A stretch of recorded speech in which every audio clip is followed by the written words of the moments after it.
I thought with the Buffalo Bills on New York Giants Super Bowl.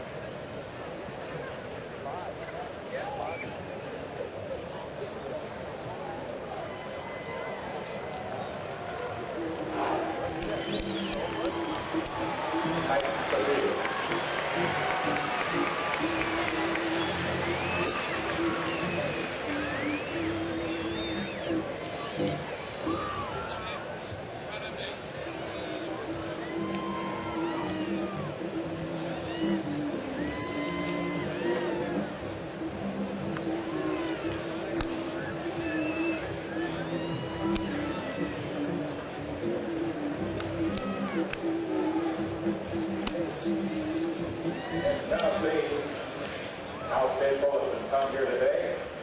Back from all the College World Series stuff. So the conclusion of this game, Cal State Fullerton defeated Tennessee at 1 loss. Both teams hoping to forge on. Let's hear the Volunteers and the Titans. A good send-off in your game here.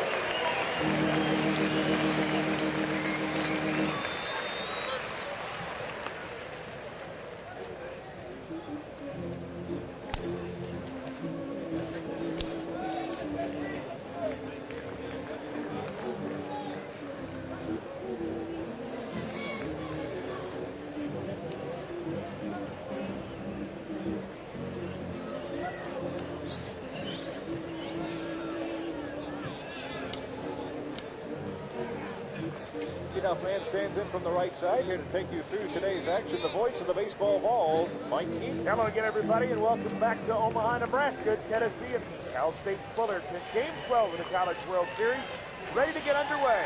Left-hander Tim Dixon throwing today for the Titans, 6'6", 215. He's out of San Jose, California.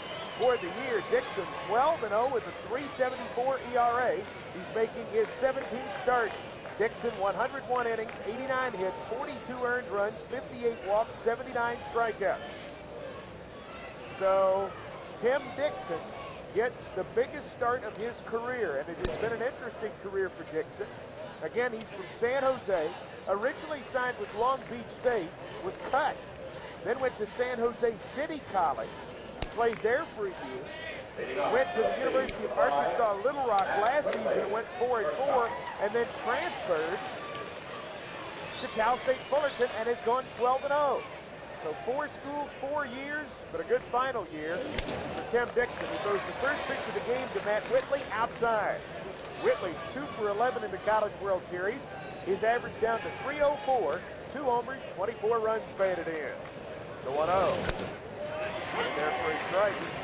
Calling balls and strikes behind the plate today. Dave East, Ken Eldridge at first, Wade Ford at second, Dale Williams at third. Those are the men in blue.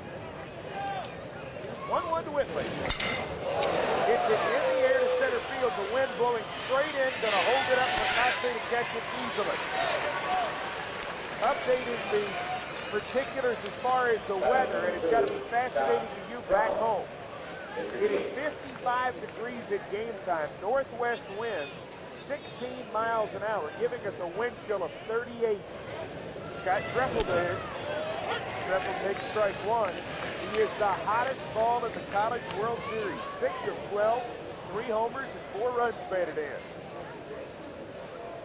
The 0-1 to Treffel. Outside. Treffel 327 for the year, 9 homers, and 52 runs batted in. On days that he's the starting pitcher, he bats only 250, however. Doesn't generally hit as well when he starts. That's on the ground, left side, base hit into left field. So Treffel's aboard for Tennessee, and here's Todd Helton. Helton feels like he has a score to settle.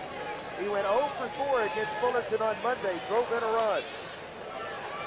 For the College World Series, Helton 3 for 12, a homer, and 3 runs batted in.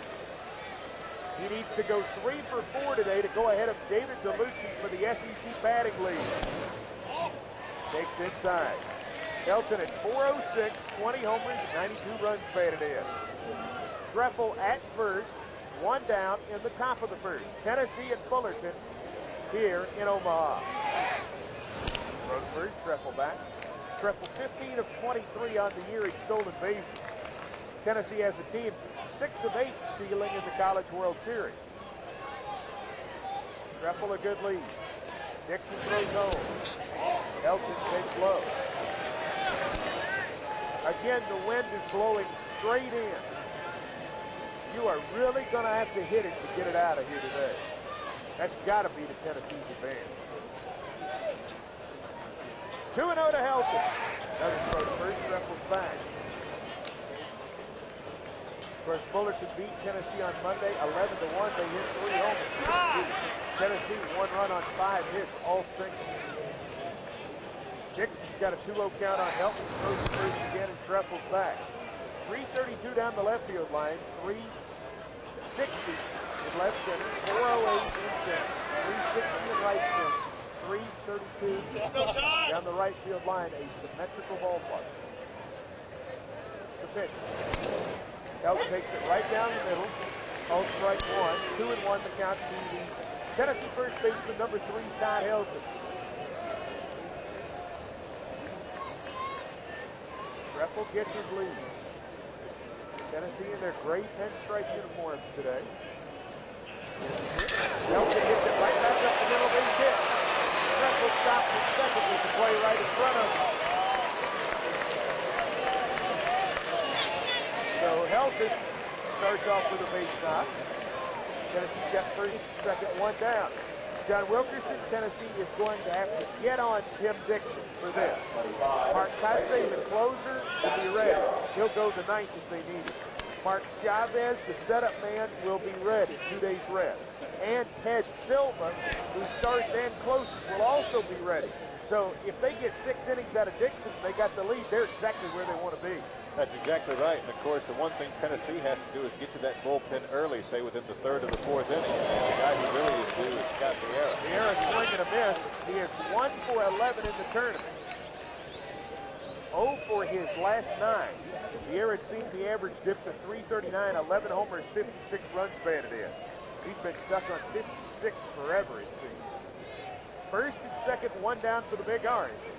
Vieira, 2. The pitch. Vieira takes high, 1-1. This is the situation Fullerton will use whatever they need to get to Saturday. They win today, they get a day off. They lose, they have to play Tennessee again. And they already know that whoever they'll face in bracket 1 has to play tomorrow, as Southern Cal beat Miami last night 7-5. It's Vieira called strike 2, 1-2. So USC and Miami play again tomorrow. If Tennessee wins this game, Tennessee will play Fullerton at 7:35 tomorrow night, 7:15 airtime. Southern Cal and Miami would play in the afternoon. 1-2 to Vieira. Good fastball inside, just missed. Dixon again, 12-0. What a year for him. Sure has been. Of course, then again, a team that's lost in 9 games has had quite a season for just about everybody that wears their helmet. They've won 16 in a row at the Titans. Pitch. Vieira pops it up. Short right is blowing away from Johnson, but he's able to get into foul territory and catch it. Vieira, not much of a swing there. Not very happy with himself. So Tennessee had first and second, 1 out, and now they have first and second, 2 outs for Ed Lewis. Ed 3 for 13 in the College World Series with a run batted in. 335 overall, 3 homers, 60 runs batted in. Tennessee as a team in the College World Series batting 251, 26 out of 103. That's good for only 7. Clemson hit under 200, they were worse. First pitch to Lewis, swing, terrible swing, and a miss. Lewis completely fooled. The scary thing about Fullerton is this was supposed to be a rebuilding year. They had made the College World Series last year, didn't make the championship game, which Oklahoma beat Georgia Tech 13-5, but they were ranked 15th. It was thought to be they'd struggle a little bit. It's been everything but for them. Fastball inner half called strike 2. So Lewis is in the hole, and Tennessee in danger of wasting 2 first-inning singles.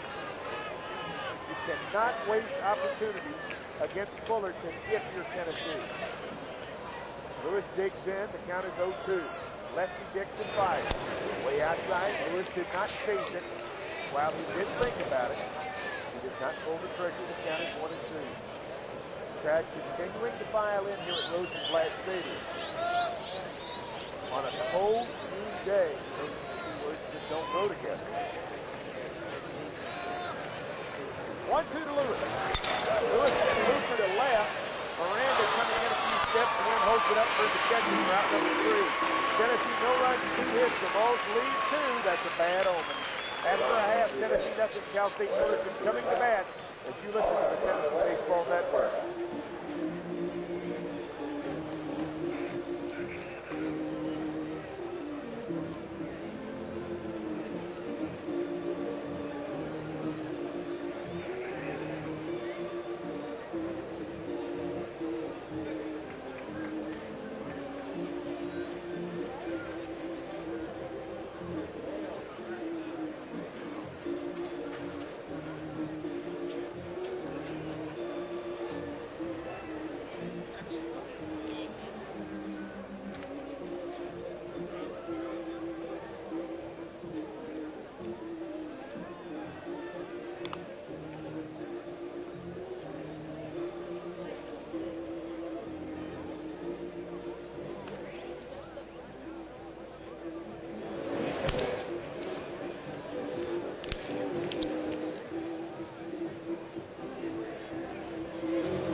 Mark of 7-2. This is his 9th start on the season, the 15th game in which he's appeared. He brings a 2.20 earned run average. He does have a complete game and a shutout. He's gone 65 in the 3rd innings, given up 45 hits, 17 runs, 16 earned runs. He's walked 39 while striking out 81. He's hit 6 batters, given up 1 home run, and opponents hit 197 against Scott Schreffel. Tennessee really likes this matchup, and Dave Serrano, the pitching coach, told us last night to expect Tennessee to pitch backwards today. And that is start the curveball and work the fastball and the changeup behind the curveball. Now, this Cal State Fullerton team, there's a lot of great stats on them. Here's the one I like the best about them offensively. They strike out just 4.5 times a game, which is unusually low. Gives you an idea. They really put it in play. So the bottom line with Schreffel is if he can't get the curveball open for a strike, he's going to have a long day.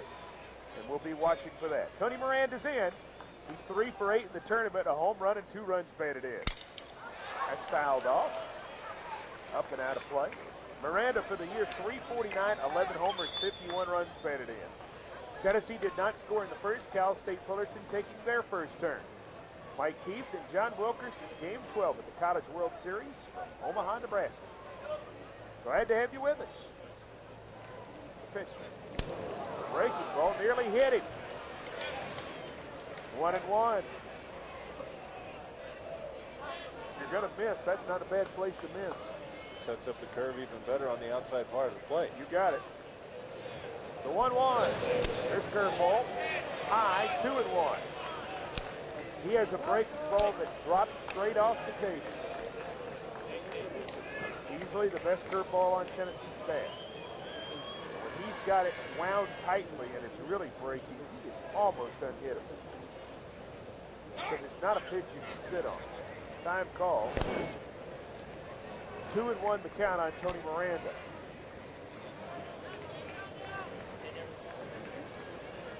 You can know it's coming, you still can't do anything with it when he's got it going that way.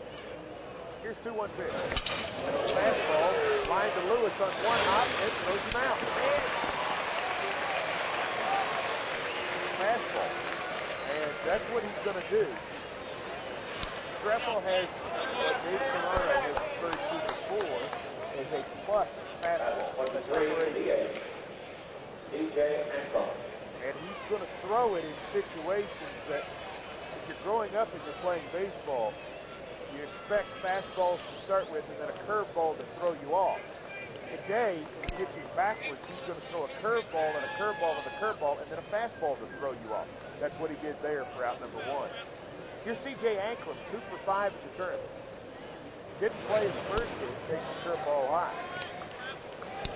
But his 2 for 5 performance came against Tennessee on Monday. Ankrum, left-hand hitting DH, 346, a homer, and 27 runs batted in.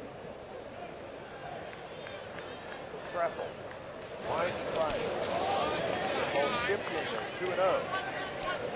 So far, John, they're not getting over. No, they haven't been, but then again, on a day like today, I can imagine it might take a pitcher a batter or two to get the arm really loose. Treffel, ball's normal center fielder pitching today, 2-0 count. Fastball right in there. With Treffel pitching, here's the rest of the Tennessee defense. Espinosa catching, Copley at third, Whitley at short, Lewis at second, Helton at first. Christensen at left, Smith at center, and Sierra moves to right. 2-1 to C.J. Ankrum. Fastball, he went around again. 2-2. Home plate umpire Hughes asked Dale Williams, who did not hesitate. That was easy. So Treffel has surprised Ankrum with 2 good fastballs. We'll see what he throws in 2-2. The Allison Park comes to the breaking ball that's looped to center field. Coming on Smith, will have to let it drop for a base hit. Normal day, when the wind is not blowing in, that one might hang up there long enough for Treffel himself to catch it. Wings play center field, not a city. But the wind blows it back to Mark, and it drops for a base knock. So Ankrum is aboard, and here comes Mark Kotsay. That's a 6 for 8 in the College World Series, a homer and 4 runs batted in. He hit a grand slam against Tennessee on Monday. Kotsay's average up to 424, 19 homers and 84 runs batted in. He's a left-hand hitting center fielder, and Tennessee is going to bust him in. That's the plan. He's the first pitch. Breaking ball inside, ball 1. They are not going to let Kotsay do it. You can't. Nope. He was 4 for 4 against the ball. Grand slam and 3 singles. Yep. Runner at first, Ankrum 6 for 9 in stolen bases. Runner at first, 1 out here in the bottom of the first. No scores as yet. The ever dangerous Mark Kotsay at the plate with a 1-0 count. Treffel fired. Inside Parker. Kotsay took his bat on shoulder. And we've seen him in this tournament lay down a couple of sacrifice bunts, and head coach Augie Garrido did a great job of explaining that. He says the thing is, baseball's a team sport. The goal is for your team to score runs, not for individual players to get runs batted in and home runs and things like that. So he says players haven't been, I guess, disappointed in the least to be asked to lay down a sacrifice when it's their time to move the runner into scoring position. 1-1 to count. That's a curveball. Looks pretty good from here, but it's ruled ball 2. He's not giving Treffel the call. If that's the case, that is very bad news. Garrido, the head coach of Cal State Fullerton, from the dugout in a motorized scooter because of an Achilles injury. He runs the offense. George Horton, the associate head coach, the pitching coach, coaches the defense. Rick Vanderhook, coaching the third, better known as Hookie, handles most of the type of recruiting. That's fine sales. 2-1 pitch to Kotsay. Curveball, he jumps all over it and fouls it away. That's all right. Curveball coming inside. Let him take a good cut at it. Now it's 2-2. Tennessee might come back with a fastball under his hand. What's surprising is just how little the attendance figures are for Cal State Fullerton. I mean, this is a team that's making its 3rd trip to the College World Series in 4 years, but last year they averaged 720 fans per home game. Ballpark only seats about 1,500. They had a crowd of 2,500 the day it was dedicated. Kevin Costner was on hand. He attended Cal State Fullerton and donated a lot of money for the construction of that stadium. What they call the Field of Dreams. He is a graduate. Costner was here over the weekend. Time called by Treffel, who wanted to talk to the catcher, Evan Minogue. He was here, and it created quite a stir. He was sitting down to our left. And I mean, the crowds were absolutely going nuts about Kevin Costner being. But he's here with his 7-year-old son, Joe, to watch baseball. 2-2 pitch, Costner. Pretty good looking fastball at the knees. Blue ball 3.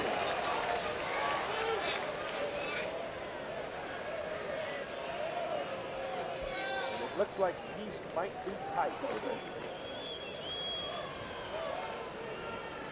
If he is, that's trouble. 3-2, 1 out, runner at first. Bottom of the first, no score yet.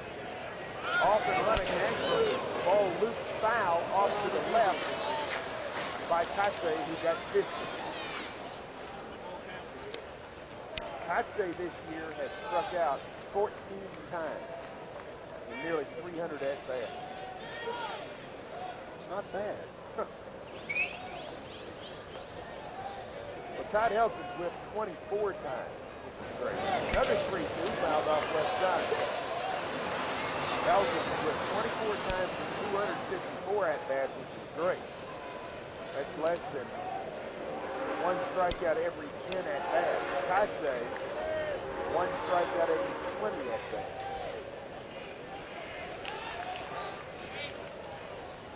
That's why you got to throw him a good pitch here on 3-2. They throw over to first to keep Ankrum close. He's been started each of the last 2 pitches. And the thing is, this Fullerton team doesn't take themselves out of a lot of innings. In 64 ball games, they ground into just 51 double plays. Curveball inside, they walk. First walk for Trevor. Again, that's not going to be as upsetting as you might think, unless Jeremy Giambi homers. Giambi 1 of 7 in the tournament, 2 runs batted in for the year, 348, 4 homers, 36 runs batted in. Tennessee is just not going to let Costner do it to us. First and second, 1 down. Tennessee has the same situation in the top of the 10th. Curveball, strike. Giambi took the bat on shoulder.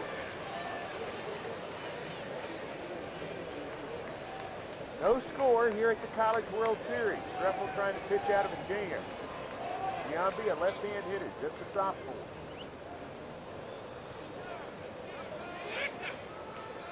0-1. In the dirt, gets away from Espinosa. Nobody advances. 1-1 to count. Set a record for attendance for the session last night. They're ahead of the pace, the record pace in 1993. Today's going to hurt them. With weather like it is, a real surprise. The 1-1 pitch. Curveball skips in there. Everybody's going to move up. That'll be a wild pitch.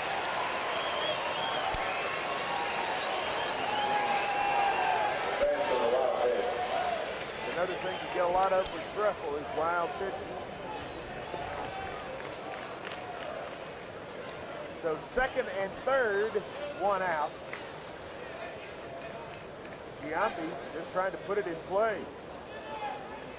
Tennessee outfield playing in the gap and rather shallow with the wind briskly blowing in. Low, 3-1.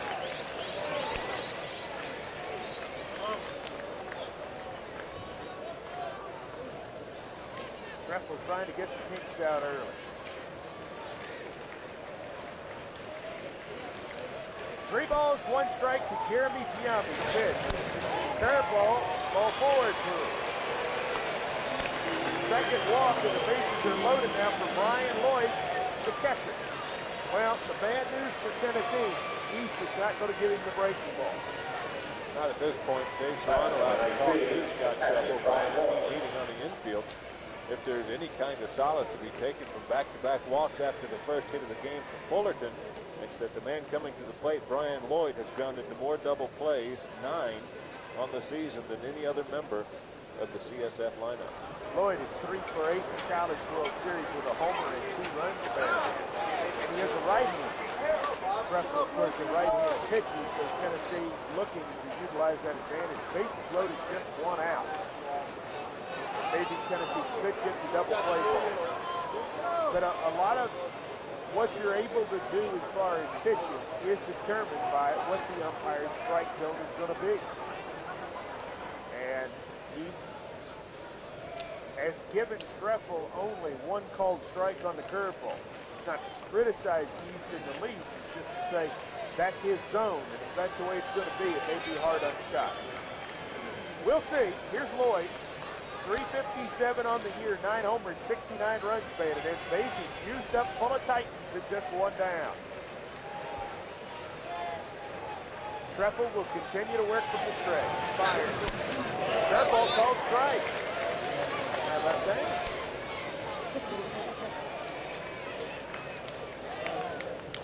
Tennessee nothing. Cal State Fullerton threatening here in the first.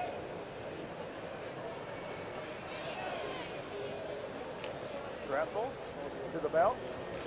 Looks. Fires. Curveball hit in the air to deep left field. Christensen looks up. Adios! He hit it into the teeth of the wind, and Lloyd will fetch the ball with a long grand slam, giving Cal State Fullerton a 4-0 lead.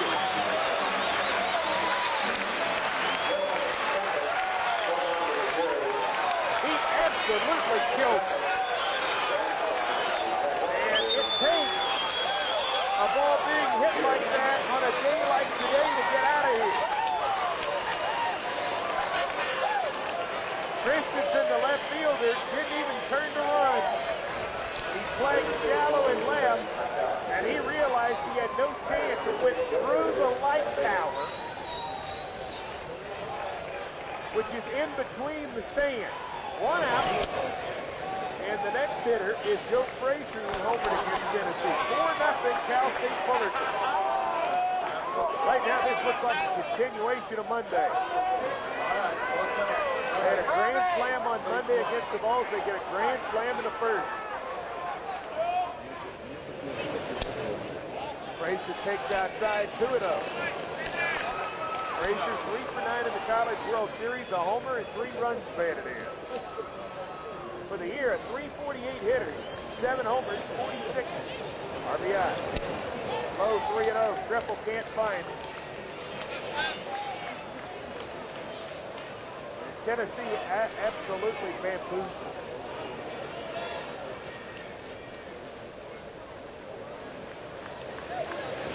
Pitch right down the middle. It's 3-1. 4-0 Cal State Fullerton. On top of Tennessee, Brian Lloyd has just hit a grand slam homer. Joe Frazier up there, still just 1 out. Here's the pitch. Frazier line drive right to Whitley and short for the out. That was smoked, but right at Matt. 2 down. There's D.C. Olsen. He's having a great College World Series. 5 out of 8, a homer and 2 batted in. D.C., the first baseman, 310, 14 homers, 53 runs batted in on the year. Treffel winds and fires. Curveball outside. Let's pause 10 seconds for station identification. This is the Tennessee Baseball Network.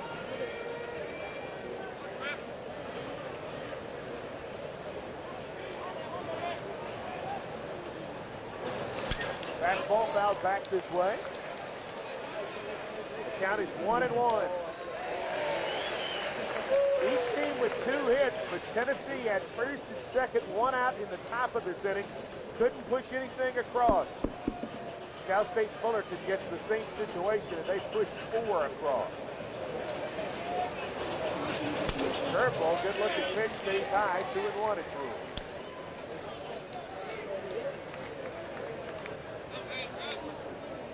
Fullerton Titans looking for their 56th win and off to a rousing start against Tennessee. Trefle's high with that curveball. 3-1. And Trefle hasn't pitched in 11 days. Sometimes that's bad for a pitcher. They haven't needed it. Here's the 3-1.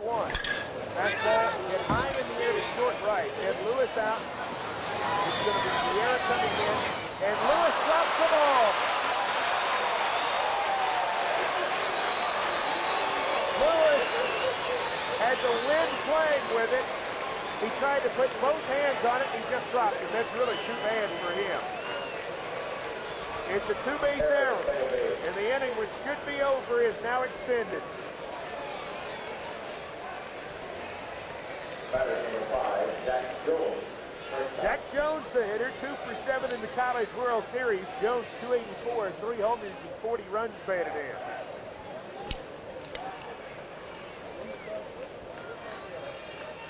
Four nothing. Cal State Fullerton on top of Tennessee in the first. Lewis just dropped a fly ball. He went out into short right. Vieira was coming on. I thought Vieira might call him off.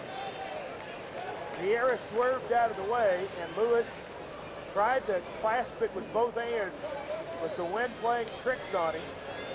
He gets a glove on it, but can't hold it. 1-0, that's right. Very unusual for Ed Lewis to have a play like that happen to him.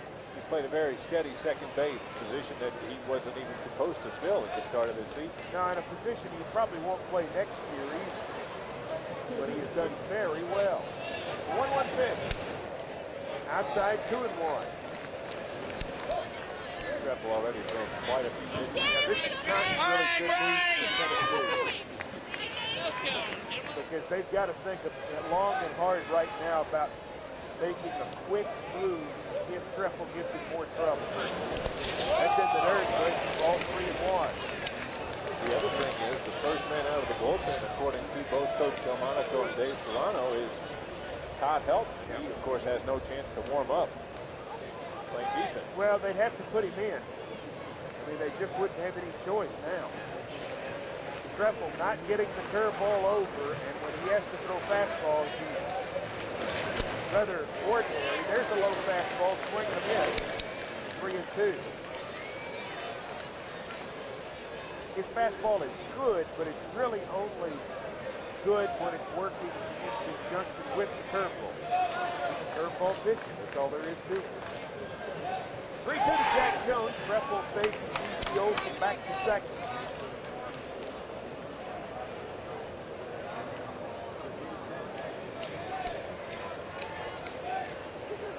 Tennessee's still out there. 5-4, third walk of the inning for Trefle. So he's got D.C. Olsen at second, Jack Jones at first, and Tony Martinez coming up. Martinez will be the 9th man to bat in the inning. 2 for 8 with an RBI in the College World Series. Overall, Tony Martinez, 286, 5 homers, 36 runs batted in. First and second, 2 down. He's the 9th man to bat in the inning.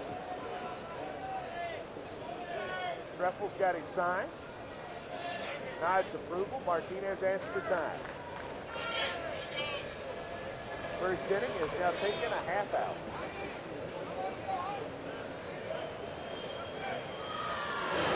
First pitch on the corner for a strike. John Alkire going down to lose it for Tennessee. I wasn't here. It was Trefle just leaves it out. Desperate. That's a good curveball. He gets away from Espinosa. And it's a ball. Had he caught it, I wonder if it had been a strike call. But the home plate umpire, Geese, didn't get much of a look at it. 1-1. Pretty good looking pitch. No one advances. Trefle fires. That ball is jackhammered to deep left.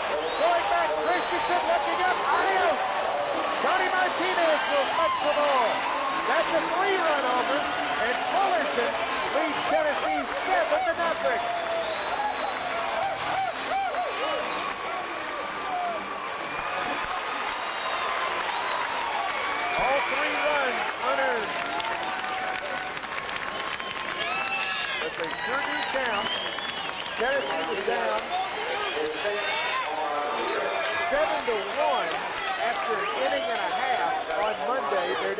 7-0 in the first.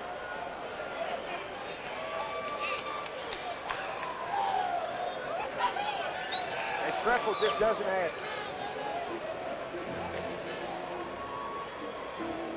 7 runs on 2 hits. 3 hits, that's correct. That would have been the third. They haven't put it up on the scoreboard properly yet.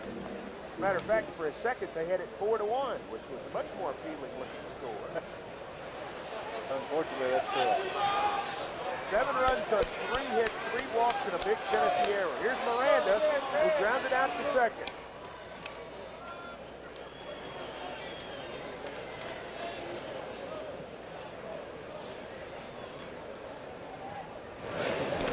Curveball in the dirt. 1-0 to Miranda. 10th man to bat in the inning. Cal State Fullerton 7, Tennessee 0.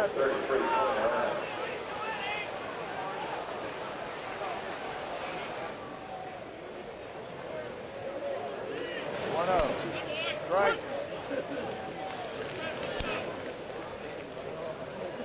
Cal State Fullerton has scored Tennessee now in 10 innings of play, 18-1.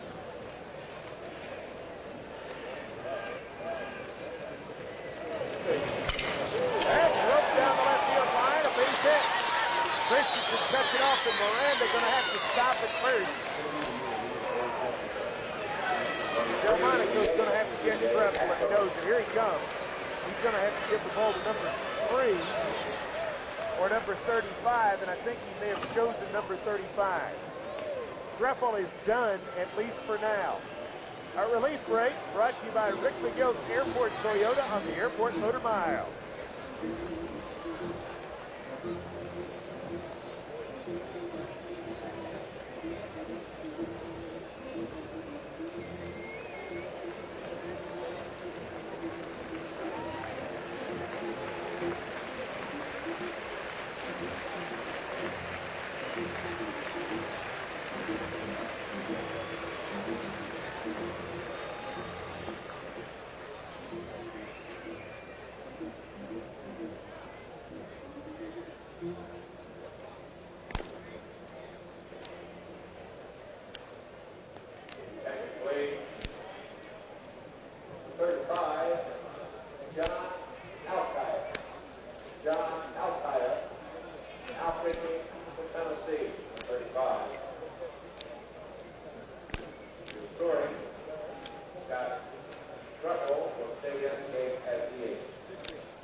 First work of the College World Series, a little earlier than anybody wanted it. Alkire making his 20th appearance of the year, his 10th in relief.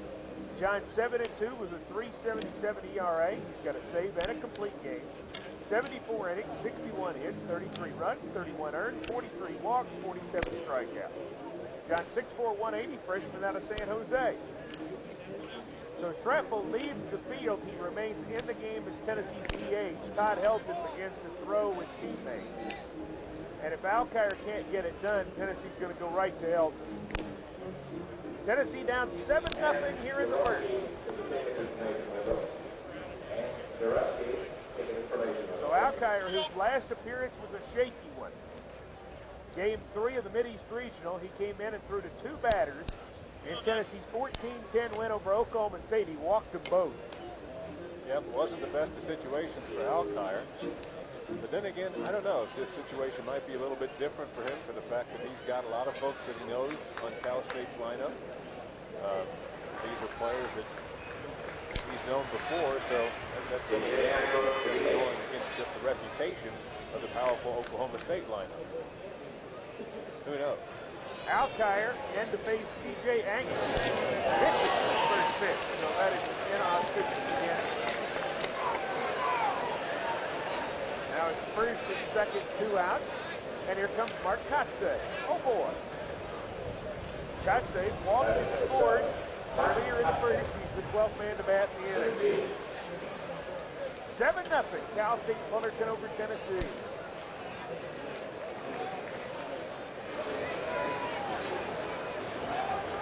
Outside. Throws it in there. Kotze pops up. Short left. Christensen coming on. Fights the win and makes the catch. 7 runs, 4 hits, 1 big error, 2 left. After 1, it's Fullerton 7, Tennessee nothing. This is the Tennessee Baseball Network. Three-run shot by Tony Martinez.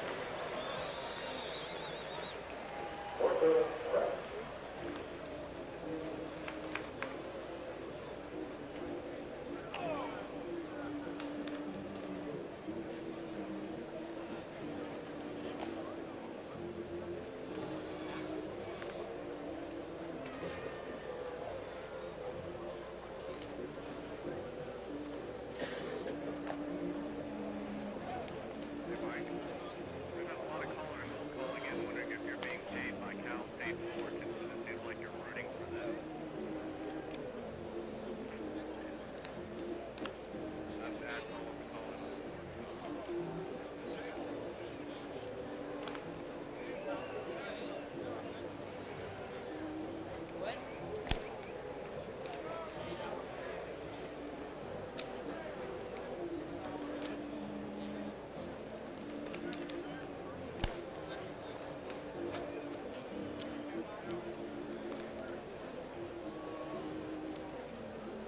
JS!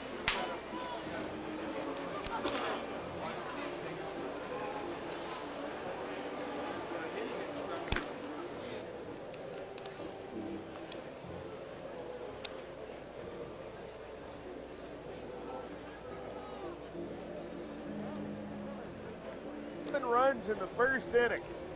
They get a grand slam homer from Lloyd. They get a 3-run homer from Martinez, and they lead Tennessee 7-0. In 2/3 of an inning, Scott Treffel threw 46 pitches. Yeah. Well, he came out, got the first guy, walked the second guy, walked the third guy. And you had a pretty good idea. Actually, he gave up a hit to Hank for a minute. He walked Katsui Giambi, and you had a pretty good idea when he was not getting the calls on the curveball, he was in real trouble. Whether he deserved them or not, I don't really know. We're at a funny angle, but the fact of the matter is he's got to get it over. And when he didn't, he got hammered. Now he's gone. Travis Copley coming up. Copley was 0 for 21 until Tuesday when he went 3 for 4 with a homer. So Copley's 3 for 11 in the College World Series. Get off here, playing third, fouls that off. Copley for the year, 318, 6 homers, 65 runs batted in.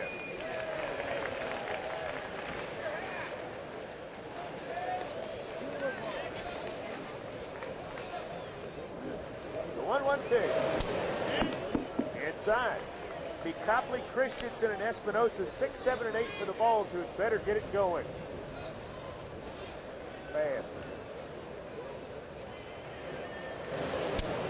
Outside corner, 2-2. When you're in this situation, the big thing you've got to do is not make any out. You've got to make every single out count. There's a lot of time left. That ball is hit short. Fielded by Jones. Long peg, got it. 1 up, 1 down. The trouble for Tennessee is in the 2 games against Fullerton, they really showed no signs of stopping them at any point. No, and the 2 errors Tennessee has made in what is now their 4th game in the College World Series, both have come at the worst possible time against Fullerton. It should be 4-0. That's a strike to Christensen. The same way it should have been 3-1 after 2 on Monday. Instead it was 7-1. Christensen gets it on the ground to third. Nice stop by Martinez and throws him out. Martinez, a little Olay action, comes up with it. Makes a tough play into a very easy play for the out. 2 ground ball outs, and here's Espinosa. He had 2 hits against Clemson. Doesn't have 1 since. Espinosa, 2 for 11 in the tournament.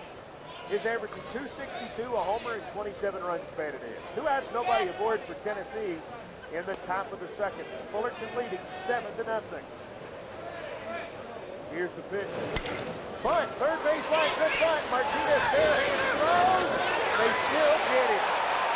What a play by Martinez. Ball going order in the second. scores. It's 7, Tennessee nothing. This is the Tennessee Baseball Network.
It's 7, Tennessee nothing. Mike Keith and John Wilkerson from Rosenblatt Stadium in Omaha, Nebraska.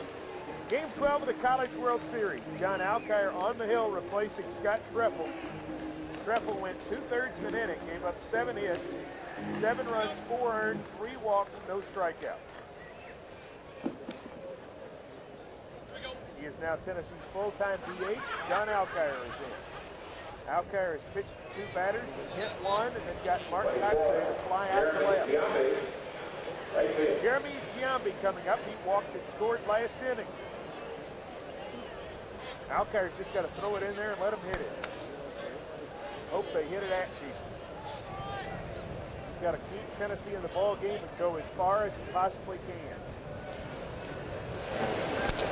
That's a strike.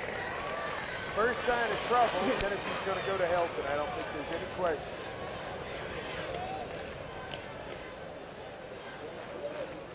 They don't really want to pitch Helton. He hasn't had as much rest as they would like for him. Really needs another day. 0-1. Change is high. 1-1.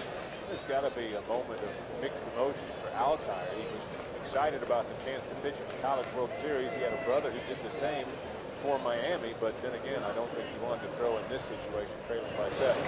1-1, hit right back to Alkire. He caught the low liner. That's an out. Alkire, look what I found. 19, Brian Lloyd. That's cut down. Here's Brian Lloyd, who hit a grand slam homer last inning. If you're just joining us, Lloyd a grand slam, Martinez a 3-run homer. Treffel walked 3, but a crucial error by Ed Lewis. He dropped the fly ball, which would have been the 3rd out, or else it would just be 4-0 and still be very much of a ball game. Not over now, but a 7-run lead and a 4-run lead, 2 different things. 1-0 to Lloyd. If not for the most part, just the mental aspect of it. That's right. I mean, it's a team that beats you by 10 runs on Monday. You're already down 7. You're not even through 2. And I mean, it's tough to come back from that. But then again, Tennessee's a team that's battled back all season long. It's just interesting to see whether or not they'll be able to muster any kind of a charge today. Well, what really scares you about Fullerton is they hit 2 home runs into a win. That's low, 2-0. And granted, balls were getting out of here at batting practice more easily to left than they were to right. But still, very few balls were leaving the yard in BP. The wind blowing straight in. And those were 2 shots. 2-0. Inside 3-0. What Alkire cannot do. Cannot start putting them on.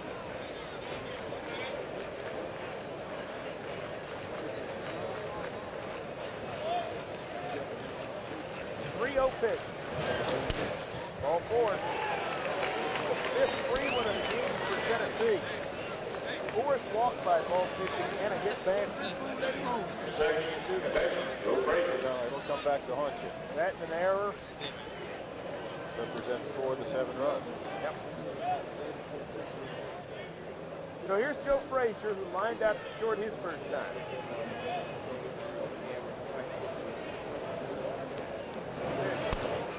In there for a strike.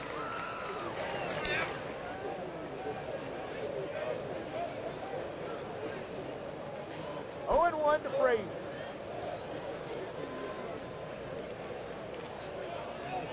Runner away from first. Lloyd not doing anything. In the dirt. Out there's got to let it go, John. Yeah, I think right now he's trying too hard to just place the ball where he wants to instead of just throwing it naturally, following through and hitting the spot. He's 6'4", 185, and we've seen how he can throw. That's what he's got to do. He's got to let the ball go. Whatever happens, happens. Runner goes, now straight back. Hitting and running. Cal State Fullerton held a team meeting in front of their dugout down to our left between innings. You can bet what Austin Dorito told them was something to the effect, don't let up. You're playing for a chance to get in a national championship game. If they can steal a base, they're going to steal it. No lead will be safe, and that's what they're going to try to do. That's why Tennessee's got to stay on it. Ball hit on the ground, fielded by Whitley, only play is nowhere. He couldn't come up with it. In the hole, thought about making a play to second, didn't have it. Long throw to first, didn't have it. And they have credited him with a base hit. They probably should have. Not a hard hit ball, but just out of the reach of Copley and just to where Whitley could get it. It was well played. First and second, 1 out. Has give Joe Frazier a hit, and here's D.C. Olson. He's the guy who popped up to short right. What should have been out number 3, Lewis dropped it, and then Martinez hit a 3-run homer. Up and out, ball 1.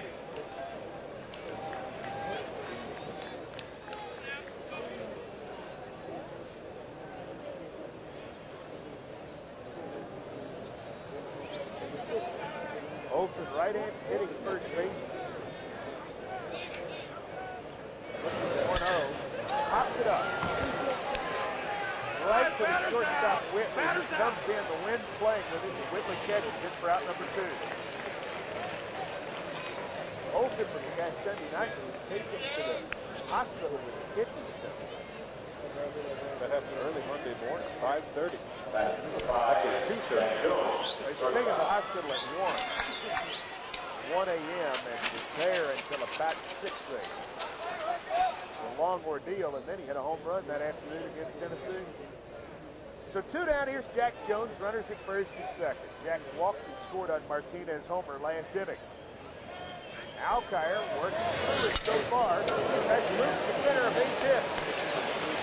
They're going to wave Lloyd. He'll score easily. It's 8-0. The throw is way offline for Smith, but nobody moves up. Give Jack Jones an RBI single. Frazier to second. Lloyd scores. 8-0 Fullerton. It's interesting. Tennessee pitchers have walked 4 batters. All 4 have scored.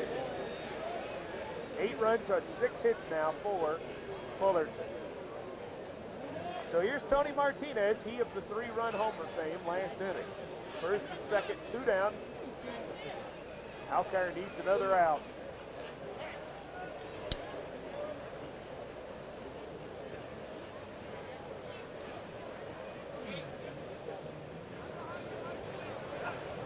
Pitch in the dirt.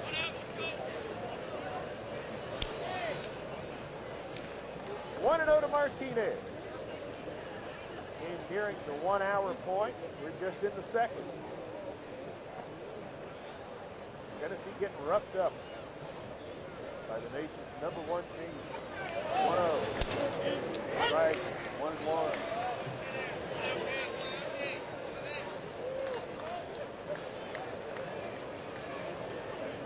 Sometimes polls are wrong. In this case, I don't think they were. Clearly the best team. Definitely so, and I mean, it's not on just their record alone. You look at their strength of schedule. They've played a number of top schools. The pitch. outside, 2-1. They hit .335 of the team. Their slugging percentage is .535. They field at a .971 clip. Their team ERA is about 3.5 runs a game. There's nothing they don't do. 2-1 pitch.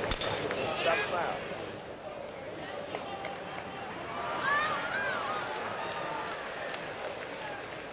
Two and two, the count to Tony Martinez, the ninth place hitter.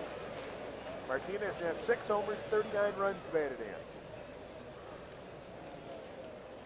And having watched Miami and Southern Cal, I can't figure out which one of those teams is going to beat them.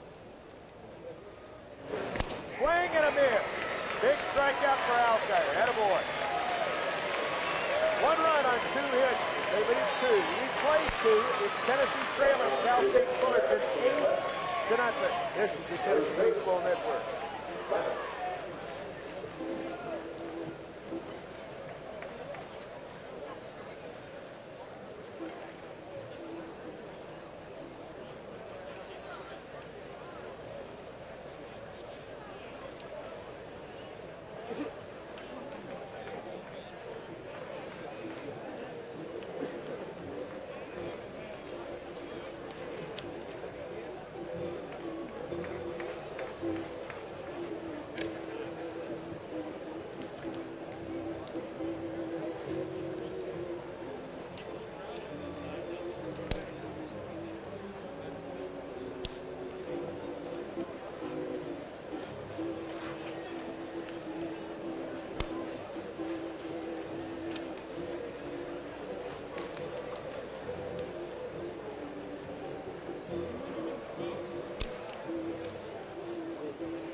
Leading off the 3rd inning.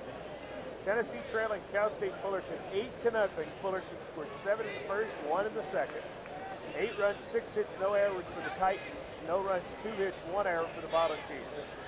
Lance Smith, 2 for 6 in the College World Series, batting .296. 1 home run, 16 runs batted in.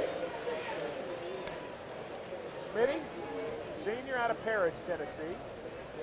A walk-on. He's had a pretty good year. Hearing in his 66th game, making his 44th start. Taking strikes from Tim Dixon. He's had to wait forever, but it's a good wait, I'm sure. With the lead as they have. High. Mr. Fullerton, it's kind of interesting because there are 2 schools of thought on this with this 8-0 lead. Smith gets ready to steal 1-1. It's in the air to right, slicing away from Giambi. Catches it, rams into the wall. That's an out. Good concentration by Giambi. 1 down. There are 2 schools of thought on this with an 8-0 lead. Either you throw this guy 5 innings and then go to the bullpen for some people who would never pitch, hoping maybe you can have him available to pitch to a batter or 2 on Saturday. Or you let him go the whole way and not use anybody. I think that's probably what I do. That Whitley in there taking strikes. Certainly not over yet, but if you look at it, I mean, you've got an 8-0 lead. He might not be able to come back on Saturday outside 2-0. Sure enough, and still, you get another day's rest for Kotze, Chavez, and Silva, who more than likely, should Cal State hold on and win this game, would get another day of rest before pitching against Southern Cal or Miami on Saturday. 1-1. Whitley takes inside at 2-1. That's right. They'd have Silva ready to go. If Tennessee were to come back and win this one, Silva would pitch tomorrow.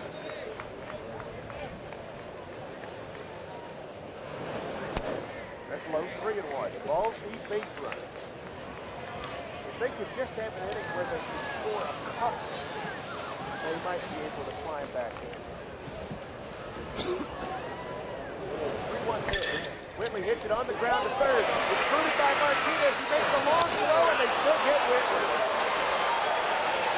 Martinez dropped it, booted it, picked it up, and threw him out. He's got quite a gun from third. Yep, sure does. I mean, the bare hand grab, Espinosa granted nothing completed the foot, but on that bunt, that's a tough way to get anybody, and yet still charged from deep in the third base area to throw him out. Treffel up now. He's the DH. Singled his first time. And Martinez has made 2 big league plays. The ball Whitley hit, Matt didn't do himself any favors because he hit it so hard. That's what gave Martinez a chance. That's fouled straight back. Might have a lengthy net, could have gotten that one. Did you? Yep. 1-1 the count to Treffel. Just a junior, and he'll be back. Everyone hopes. 1-1. Reaches out the post to the right at Johnson. Circle runner, it makes the catch. Tennessee goes 3 up, 3 down again. That's 8 straight set down by Jim Dixon. In 2.5, Fullerton 8, Tennessee nothing. This is the Tennessee Baseball Network. Defensively is Francis, city electrician, to the youth club pitcher. Francis, city electrician, to the youth club pitcher, please. For total, correct.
Third. Right now, let's start 10 seconds of station identification on the Tennessee Baseball Network.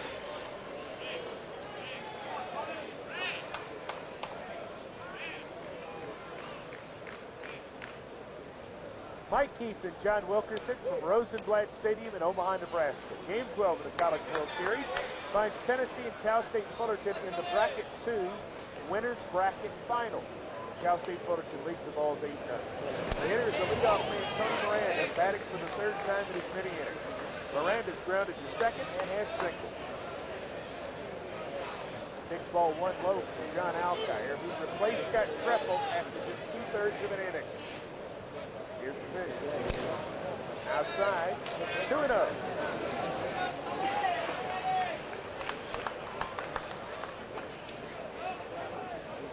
Miranda, Ankrum, and Katse duo. 2-0 pitch. Smokes to center. Lance Smith running back. It's over his head. Line drive going to roll all the way to the wall. Smith just now getting to it. Miranda headed for third. They may have a play. The throw's off line. He's safe. Miranda paused at second. Whitley caught the relay throw, but his throw was to the left of the bag, and Copley had to dive and tag at Miranda. He didn't get him. It's a triple.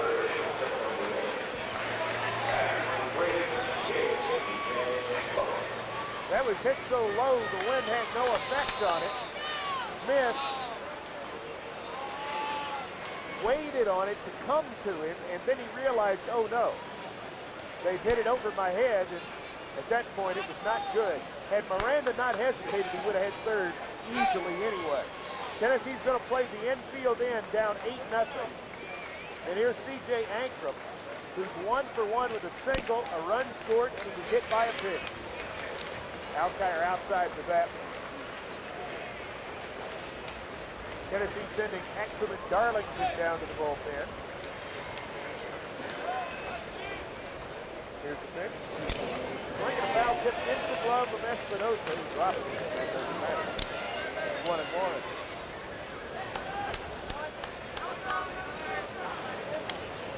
Runner at third, nobody out. Miranda's there, Ankrum at the plate.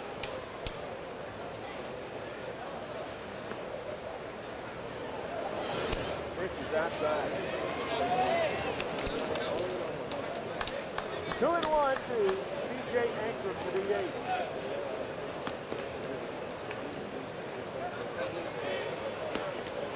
Outside. Dump set, the lengthy right-hander fires it in there. It floats to left field. Curls back for Christian to the catcher. He fires to the plate. Miranda scores with a sacrifice fly. And with 28th run batted in of the year, it's 9-0 Fullerton.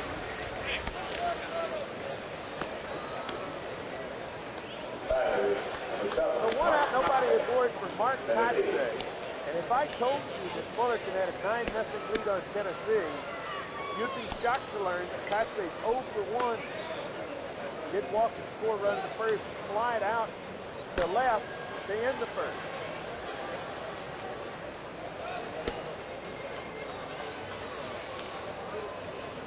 Alkire fires it in there. Ball 1. Looks like they're still going to continue to work Kotze way inside. Well, give Alkire credit. I mean, his work has been not exactly beautiful, but he's given it his all, throwing it in there, trying to keep Tennessee in the ball game. Kotze pops up on the inside. Right there. Whitley coming in. Alkire gets out of the way. Whitley catches it. In front of Helton. Alkire's got to learn the pitcher has to lead. You don't play that. You let your shortstop or your first baseman or your third baseman make that catch. Alkire standing there under it, ready to catch it, and finally called off. Pitcher says to throw the ball, not catch the ball. Not necessarily. Except in an act of self-defense. That's right. Against the second batter he faced. Yeah, Giambi hit that smoker at him. Speak of the devil, here's Giambi, 2 out. He hits it on the ground to first. Helton up with it, will take it himself, and the inning's over. Run on a hit for the Titans. After 3, Cal State Fullerton 9, Tennessee nothing. This is the Tennessee Baseball Network.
Helt will lead things off. 1 for 1 on the afternoon is Todd with a single to center field in the first. That's when Tennessee had runners first and second, 1 man out. But Scott Vieira flew to the right fielder in foul territory for the second out. Ed Lewis flew to left to end the inning. First pitch from the left-handed Dixon misses outside to Helt. And Todd again, if he goes 3 for 4 on the day, will reclaim the batting lead. David DeLucci, his quest for the SEC's Triple Crown. 1-0 delivery on his way. Been driven towards left center field. Miranda on his way back. Seems to have a beat on it. Keeps it just in front of the track for out number 1. That's last night. Yesterday afternoon. That's the day before. That's a home run. But the wind really blowing in. And for Todd, you know, it's one of these things. I hope he's really trying to get that 3 for 4, not just for the team, but because I think everybody wants to see him win that Triple Crown. Sure enough, he had it when he came out, but he struggled early in the College World Series. First pitch to Scott Vieira misses way inside for ball 1. Scotty Heath thought it hit him. But home plate umpire Dave Yee says no, so it's simply 1 ball, no strikes. Vieira 0 for 1 on the day. Fouled out to the right fielder in the first. 1 for 12 in Omaha. 1-0 from Dixon, catches the inside corner, but called strike 1. So it's 1 ball, 1 strike. There's 1 out. We're at the top of the 4th. And again, the Titans of Cal State Fullerton, top seed in the College World Series, number 1 team in the nation, leads 9-0 over the Volunteers. Vieira ropes that one down the right field line, reaching the stands, foul. The count now 1 ball, 2 strikes. You really got to like what Tim Dixon's doing. He put it on autopilot. He's throwing it over the plate. That's all he's trying to do. And now here he is, the 9-0 lead. All he's got to do is throw it in there. Sure enough. Vieira behind him, the count 1-2. Pitch fouls back. It does. The count remains the same. So Vieira, who on the season, 11 home runs, 56 runs batted in. Will hit with a 1-2 count against him. Ed Lewis on deck. Tennessee tries to get the Big Orange bats going. Dixon assigned to the catcher Lloyd. Dixon fires. It's driven towards center field. Kotze on his way back. Pulls up. Grabs it for out number 2. So it looks like he hit 10 straight. Don't see Dixon setting down in order. After giving up back-to-back singles in the first to Greffel and Helt, he's gotten the rest. So Ed Lewis stands in, 2 out, the base is clear for Tennessee. First pitch sails right over his head, back to the screen for ball 1. Been that kind of day, hasn't it? Sure enough. Especially for Ed. Feel so badly for him making that error in the first inning. It's been so unlike him this year. Popped right out of his glove. 1-0 on his way. He checks his swing. Did he go? They look at third. Umpire Dale Williams says he wins. He's cold. Literally. Yep, we're all cold. I'm talking about Dale Williams is cold. The count now 1 ball, 1 strike. The Tennessee second baseman Ed Lewis. Dixon winds 2 fires. Pitch misses away. So the count now 2 balls and a strike.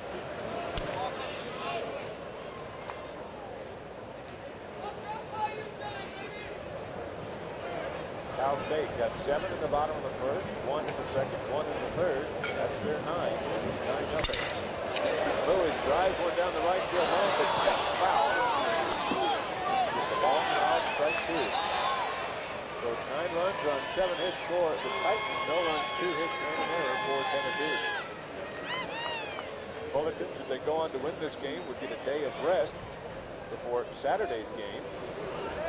The first pitch of 1:06 Eastern time. The winner of this game, if it's Cal State Fullerton, would take on the winner of Miami and Southern Cal, who play tomorrow, as the Trojans have pushed the Hurricanes to an extra game.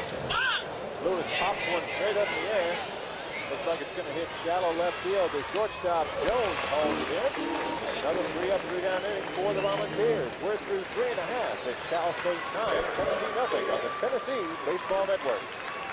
Okay, let's go here now. All stopped to warm up. You're going to see what they can do. Now, if you're in the red section, you have the red dot. If you are in the blue section, the blue dot. Yellow section, you have the yellow dot. If you're the bleachers, you have the green dot. Kind of cool out there, so this time to sort of move it up. Let's see what we can get going with. Hit your dot out. Ready, set, go, go, go.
Coming to the fourth is Cal State will get a second full inning of work, or a second full inning look at Alkire.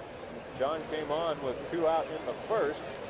Has got 2 in the third, given up 3 hits, 2 runs, both earned, has walked the batter and has struck out a batter. He'll face the 5, 6, and 7 hitters for Coach Augie Garrido and the Titans of Cal State Fullerton, who lead this contest 9-0.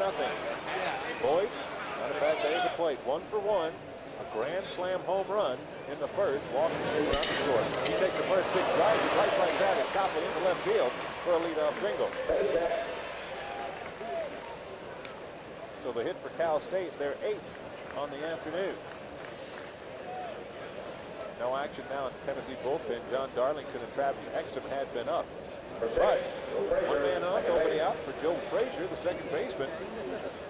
Lined to short in the first, reached on an infield single in the second. In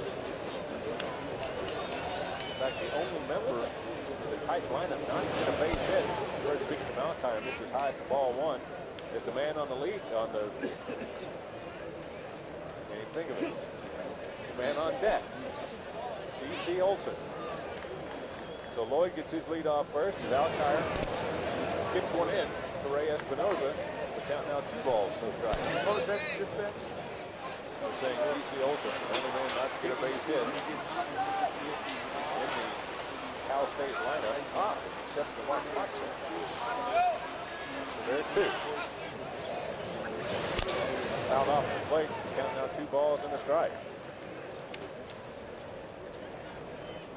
So just forget I ever brought it up.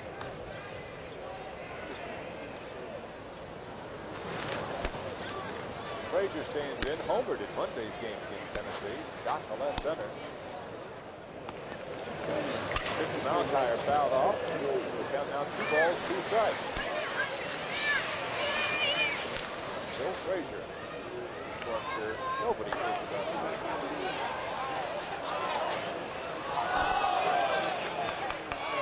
Second baseman, Huntington Beach, California.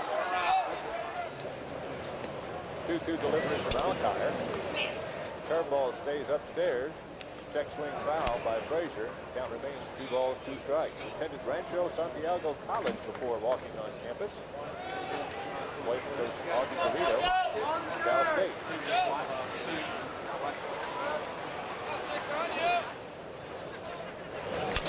2-2. Tapped down the third baseline foul, so the count remains the same.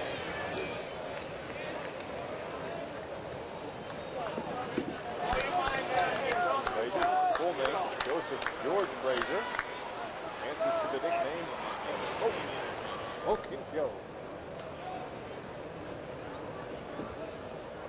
Alkire to the belt, checks runner at first. Steps off the rubber. Tries to look Lloyd back to the bag.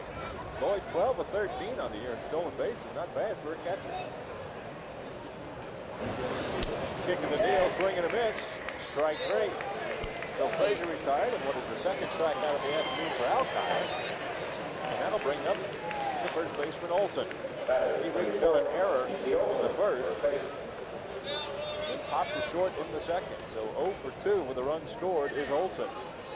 He's 5 for 10 now on his trip to the College World Series with a home run and 2 runs batted in. A .310 hitter coming into today. 14 homers, 53 runs batted in. First pitch high and tight for ball 1.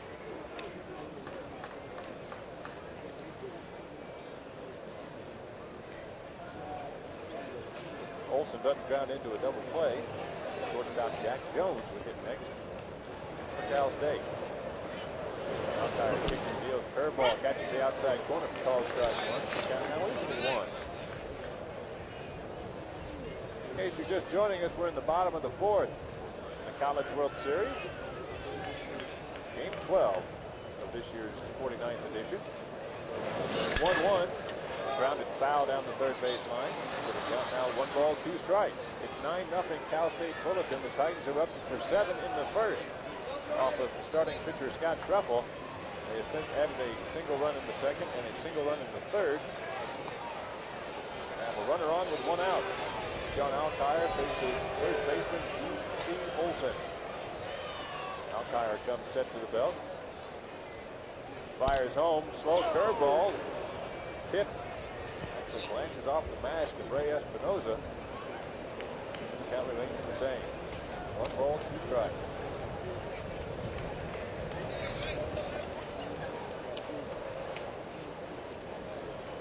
Cal State Fullerton.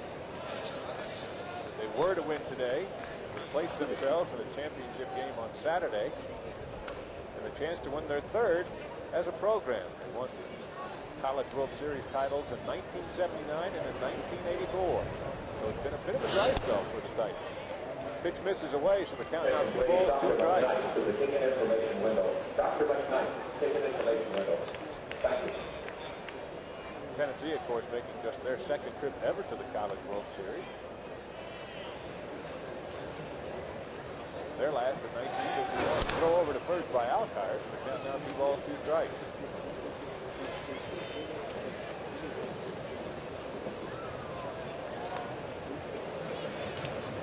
So Olson takes himself back to a leadoff at first. Alkire throws home. Full curveball is hit straight away to center.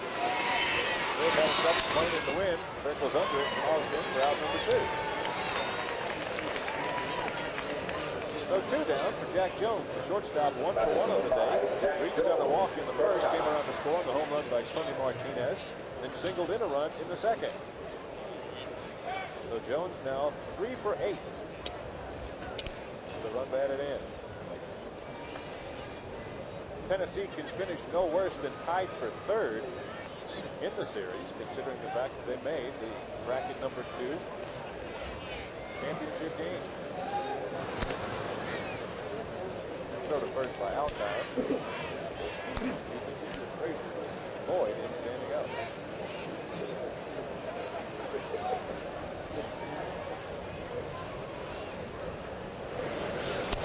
First pitch to Jones, catches the outside corner, called strike 1.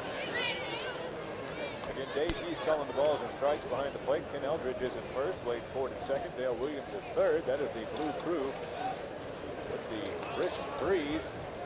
Here they are, just a bit blue. Awfully cold. 0-1 swing and a miss. Good curveball by Alkire, so the count now 0-2. Exum and Darlington standing down in the bullpen for Tennessee, not throwing. There just in case.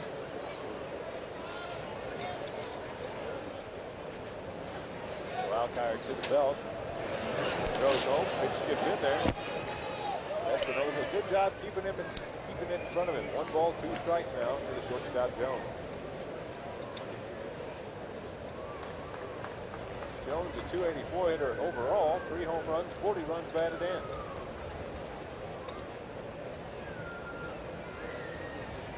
If he were to reach, Tony Martinez would be next. Alkire kicks and fires, swing and a miss, and a curveball, and that's strikeout number 3.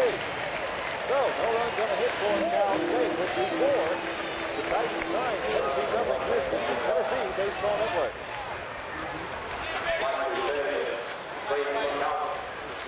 Last year for this ball game, They're going to use you coming back. I'll let you know when you're on. Oh, well, they're going to try to use it. On Saturday, the championship, first pitch will be at 12:10. 12:10 Saturday. First pitch. Finals of the College World Series.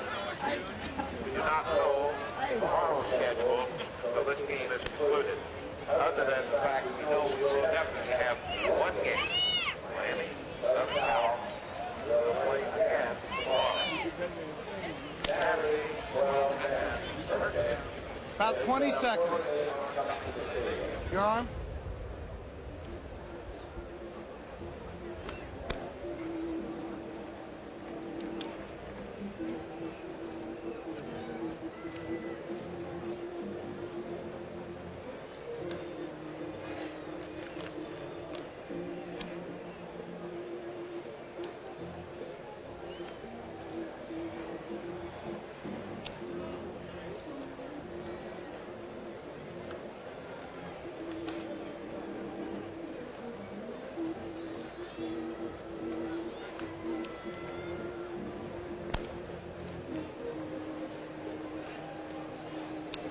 Top of the fifth here at Rosenblatt Stadium in Game 12 of the NCAA College World Series. Tennessee and Cal State Fullerton, and it's been all Titans to this point. Cal State 9 runs on 8 hits, no errors. Tennessee no runs on 2 hits. They have committed an error. Travis Copley, Bryce Christensen, and Ray Espinoza will come to the plate for Coach Rod Delmonico.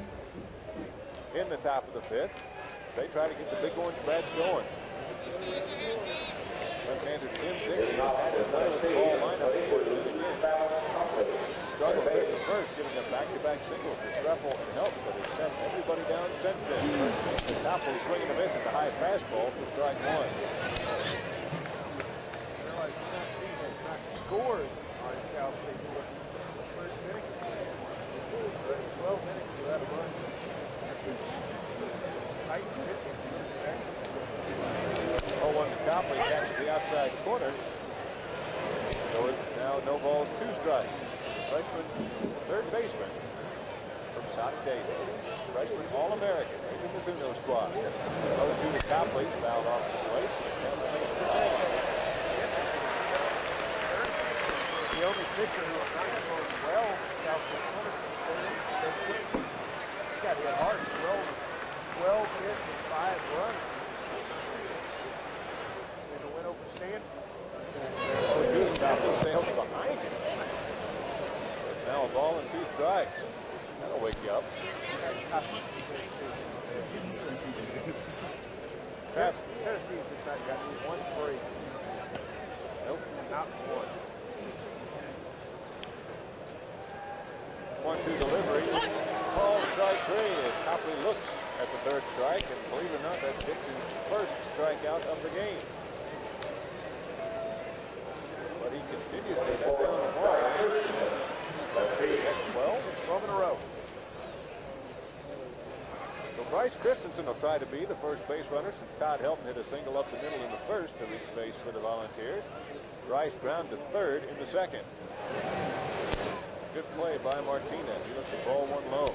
Let's pause 10 seconds for station identification. This is the Tennessee Baseball Network.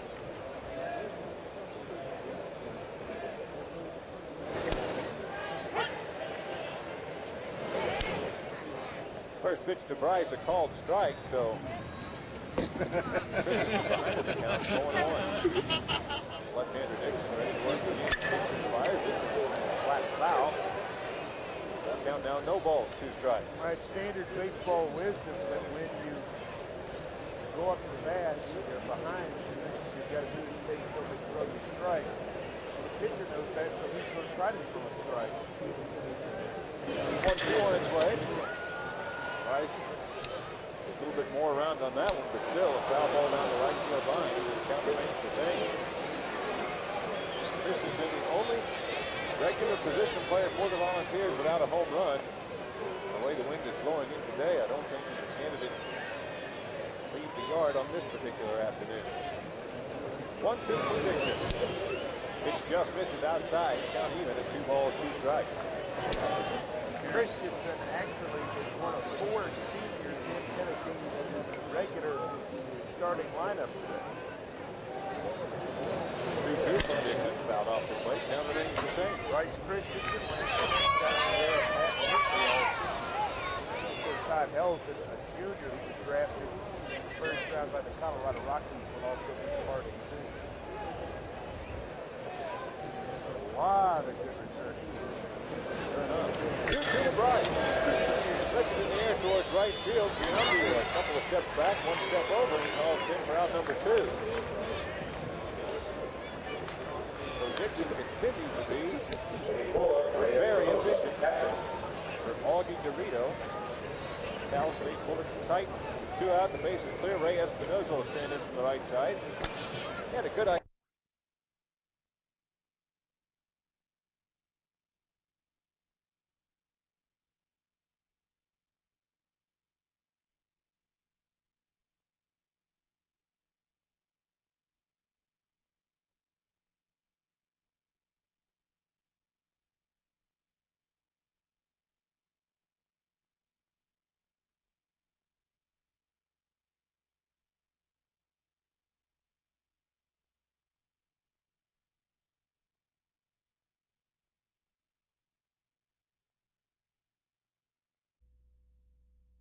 So Dixon behind the count. Throws a 1-0. It's fouled down the right field line. Count even at 1. The 2 home runs today brings the series hit in this World Series, that brings the total hit in this World Series to 37, which is by far a record. 1-1 on its way. Pops high in the air towards right field. Looks like the it does. 1 ball, 2 strikes. Of course, the fences were moved in here at Rosenblatt Stadium in 1991. 12 feet closer in center, 10 feet closer in the power alleys, and what, 8 feet closer down the line? Yes, it is. These balls that have been hit here, I haven't seen many that have just barely gotten over. No. 1-2. Lifted high in the air towards shallow right field. Giambi calling everybody off. Brings it in for out number 3. So another 3-up, 3 out innings for the Volunteers. We're through 4.5. Cal State Fullerton tonight, Tennessee nothing. This is the Tennessee Baseball Network. College World Series fans who live around Rosenblatt Stadium, please do not litter the area. You are requested to please not smoke in any of the seated areas near Rosenblatt. Thank you. Attention please, number 13 for Tennessee, Jason Franklin, playing left field. Bryce Christensen, left fielder, moves to center.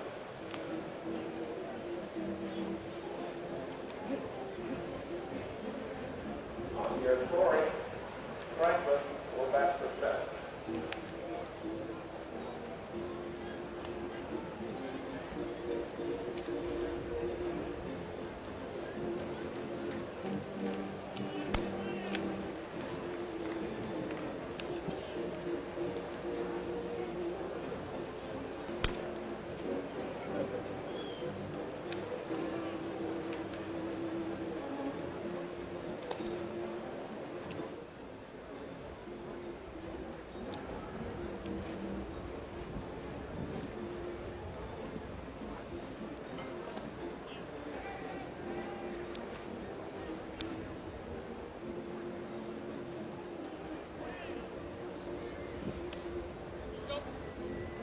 Tennessee, as we've reached the bottom of the 5th at Rosenblatt Stadium. Jason Franklin goes into left field. He'll hit in the 9 spot in the Tennessee lineup. Left fielder Bryce Christensen moved to the spot he played last year, that being center field. As Lance Smith has been removed from the ball game. John Alkire on again for Tennessee. He'll face the 9-1 and 2 hitters for Cal State Fullerton, who lead this contest 9-0. Martinez, 1 for 2 in the afternoon. 3-run home run in the first, strikeout victim in the second. So Alkire about to begin his 4th Fullerton at work. Their ball catches the outside corner, called strike 1. Really hitting with the changeup.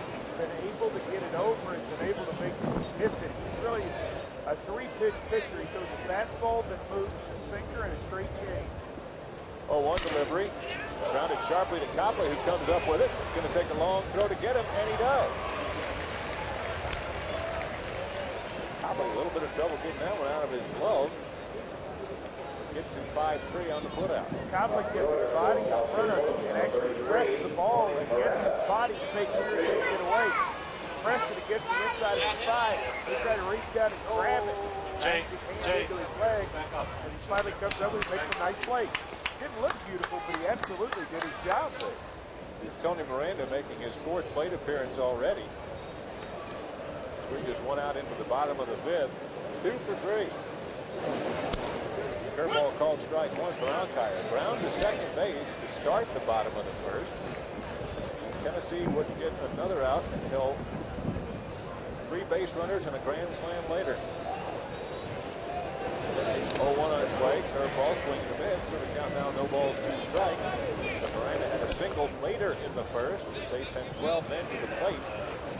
And then had a triple to lead off the 3rd. Came around to score on a sacrifice fly by DJ Ingram. Designated hitter. He stands on deck. But 1 out in the bottom of the 5th. John Alkire ahead in the count 0-2. Left fielder Tony Miranda. Alkire kicks and fires. This is high with the pitch for a count now. 1 ball, 2 strikes. Alkire has now retired 4 in a row. It's 7 of the last 8. He has thrown well, considering the situation with which he entered the game. 1-2 on his way. Big foul back.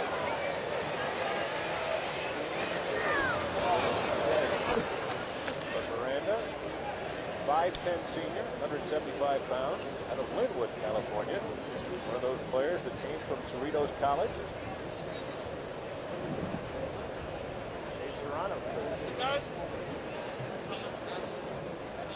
Majoring in kinesiology. Tough enough to say, let alone what the curriculum must be. Alkire kicks it by with the 1-2. Chopped towards the shortstop. Quickly glove and gun. That's 2 out. You know, there's a certain amount of irony in the fact that Tennessee's got Lewis led 3 runs early.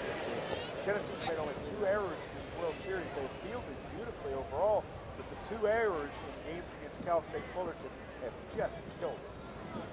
Sure enough. Cost them, between them, 7 runs. Well, the error by Vieira on Monday preceded the grand slam by Mark Kotze. And the error by Lewis allowed the bottom of the 1st to continue when Martinez hit his 3-run home run. Both innings are over on those plays. On Monday, it's double play ball. Today, it's bottom. Lewis made that play 1,000 times. First pitch to Ingram. Curveball catches the outside corner, but the left-handed hit is designated hitter. For called strike 1. He is 1 for 1 on the day. Single to center. Came around to score in the 1st. Swing and a miss. Low breaking pitch. The count is now no balls, 2 strikes. Was hit by a pitch later in the 1st. Then drove in a run with a sacrifice fly in the 3rd. 28th run batted in on the season. John Alkire strike away, getting Tennessee to the top of the 6th. 0-2 on its way, high and away for ball 1.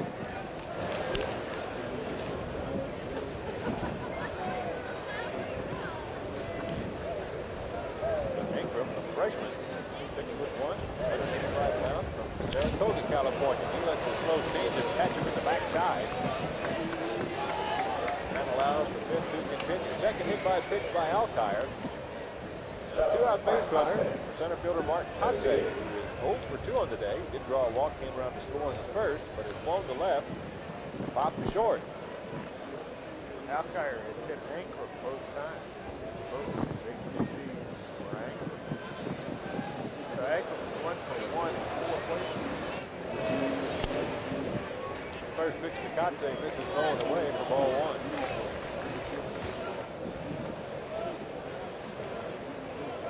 Kotze, who was National Co-Player of the Year, along with Todd Helton, the first National Player of the Year award handed out. Looks at the other pitch high and outside. Down now 2 balls, no strikes. No action in the Tennessee bullpen. Alkire having trouble with his location. He's missed with 3 straight pitches after being ahead in the count to Ankrum. 1 ball, 2 strikes. There are 2 out in the bottom of the 5th. It's Cal State 9, Tennessee nothing. You listen to the College World Series on the Tennessee Baseball Network.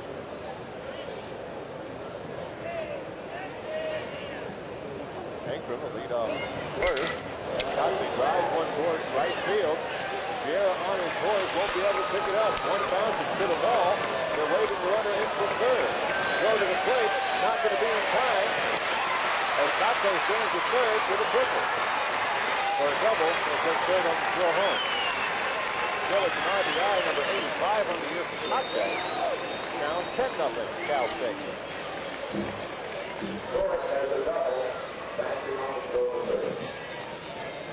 One thing Cal State Fullerton has done in both instances, or both games against Tennessee, is they have had an uncanny ability to hit it where they ain't, as the saying goes. The other thing they do too is they make you pay. Here, Alkire comes out and gets the first 2 guys. First pitch a called strike to Giambi. If the first 2 guys hits Ankrum, and then he scores. That's the way they do. They make you pay. No balls and a strike to the Fullerton right fielder. 0-1 on the way, driven right back up the middle, almost takes Alkire's head off. It's an RBI single for Giambi. It's now 11-0 Cal State. 37th run batted down the season for Giambi. Kotze touches the plate. All this with 2 outs. We're back to the action in the bullpen. Looks like it'll be Darlington and Exum again.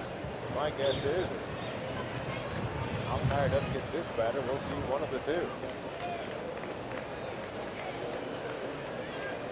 Brian Lloyd, single, a home run, and a walk. Scored twice. First pitch inside for ball 1. He scored 2 runs, has driven in 4. RBI total up to 73 on the season. Giambi gets his lead off first. 10 of 15 on the year. Stolen bases. My guess is this pitch line towards left field, calls in front of Franklin for another hit. And that's 3 straight base hits following the hit by pitch by Alkire. Boyd is 3 for 3.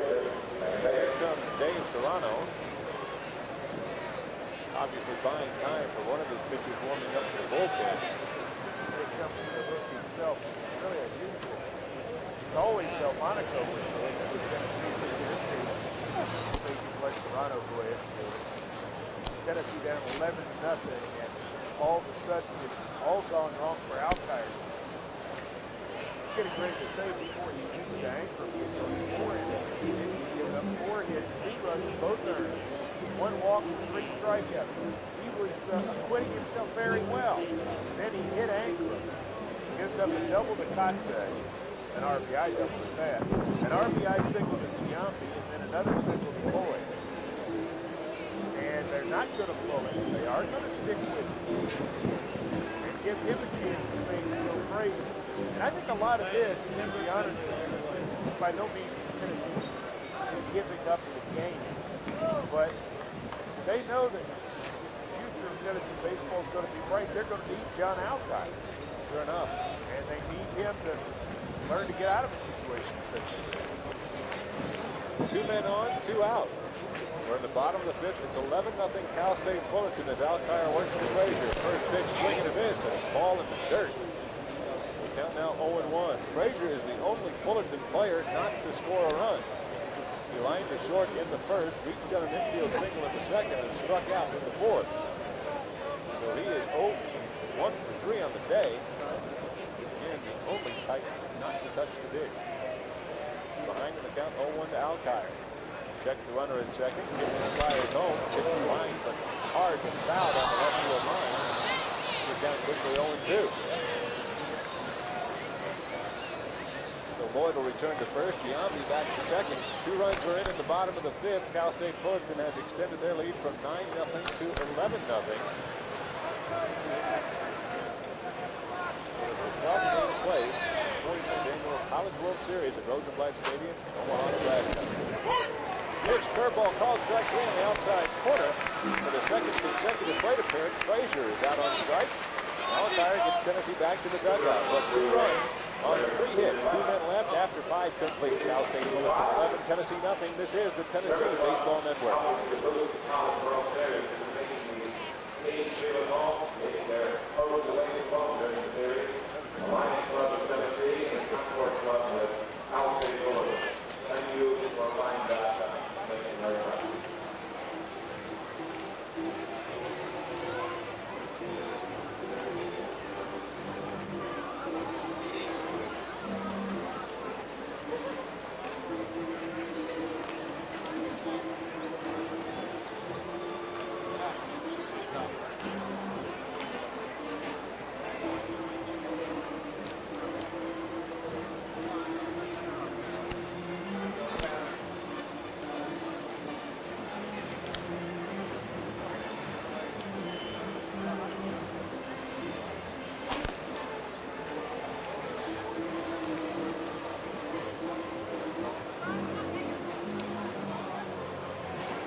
Volunteers. He is in the game in the 9th spot, now playing left field. So Franklin making his first plate appearance in the College World Series. So he's batting average for zero in the Winter Haven on the scene.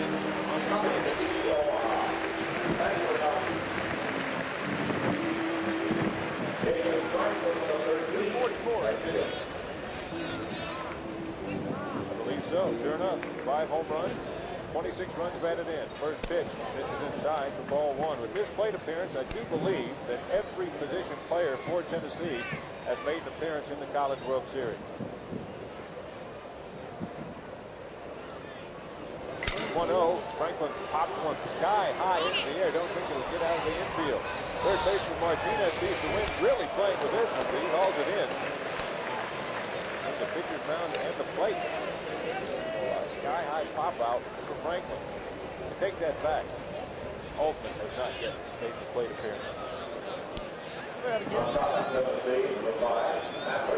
Could like to get one. 15 in a row, by the way, for Tim Dixon. That brings up Matt Whitley, the leadoff man for Tennessee. 0 for 2. Flew to center in the first. As he looks at strike 1 on the inside corner. Ground to third in the third.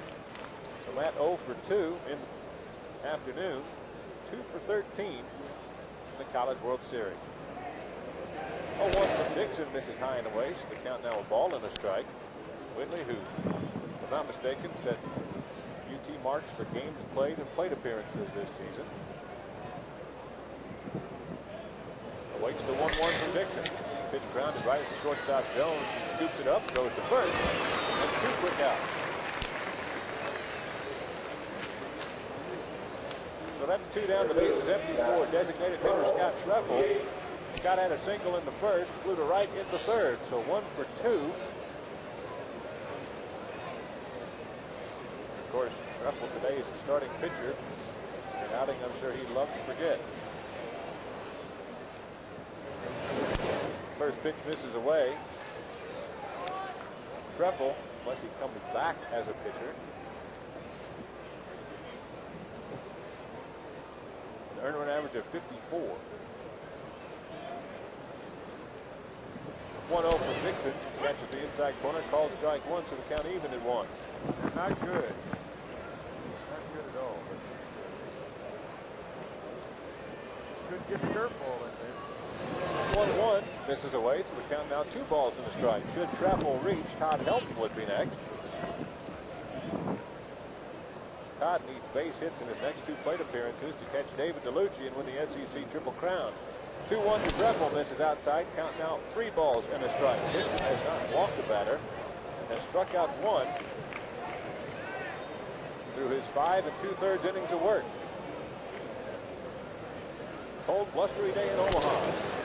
3-1 misses outside, so that's the first walk of the day given up by Dixon. Tennessee has a 2-out base runner, and that'll bring up Todd Helton. Streak stop there.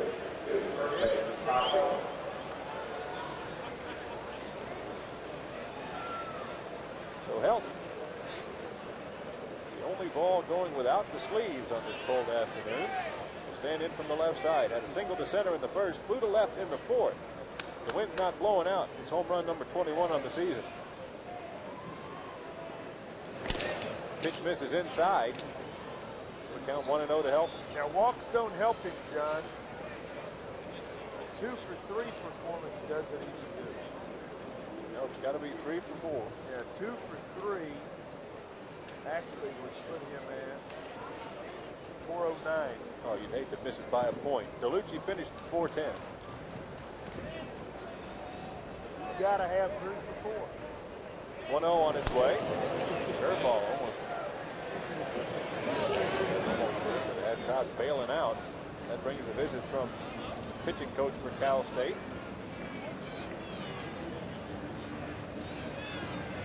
Associate head coach George Portman coming out for a look at. They want to straighten all this out. And 6 of the last 7 pitches thrown by Tim Dixon balls. And I think it's pretty obvious what their intent is here. They want him to finish either that or they're going to try to get him probably into the 8th and maybe give it to somebody who they usually don't use on Saturday. Of course, Horton may have talked strategy with him early on. I'm sure it was don't let Helton hurt you. But with an 11-run lead, Todd slammed one into right field for a single. So that puts runners first and second. I think you just made a great point, John. That's what you just told him. Throw it in there. If he gets a hit, so what? He gets a home run, so what? If he hits it into Iowa, big deal. It's still just 11-2. And you're exactly right. That's what he told him. Todd does get a hit, so his average now up to 409. He'll need a hit in his next plate appearance to overtake DeLucci. Scott Beer now stand in. 2 on, 2 out for Tennessee. Scotty V 0 for 2.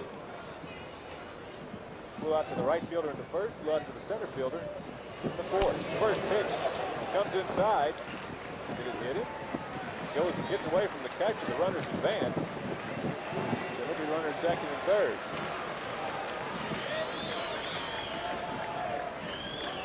And we are starting to see a pitcher get loose in the Cal State bullpen. Scotty V in the driver's seat ahead, 1-0 in the count. Ed Lewis would be next should Vieira reach. 1-0 to Scott. Lifted high in the air. Into foul territory in right field. Giambi over into the Tennessee bullpen and calls it in for out number 3. No runs on a hit. No errors. 2 men left after 5.5. Cal State Fullerton 11, Tennessee nothing. This is the Tennessee Baseball Network.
the bottom of the sixth. John Alkire back on for both Rod Delmonico and the Volunteers. It's been all Fullerton. 11 runs on 11 hits, no errors for the Tigers. No runs, 3 hits, and an error by Tennessee. Alkire has now worked 4 1/3 innings. He's allowed 4 earned runs on 8 hits. He faces D.C. Olson, who is 0 for 3 on the day. First pitch misses low for ball 1. Tennessee does not come back to win this game. They will be eliminated, and Cal State Fullerton will get a day of rest before playing the winner of Miami and Southern Cal. Pitched out at the plate. The count even at 1. Got one even worse than that. If Tennessee doesn't score, it'll be the first time in 65 games they've been shut out.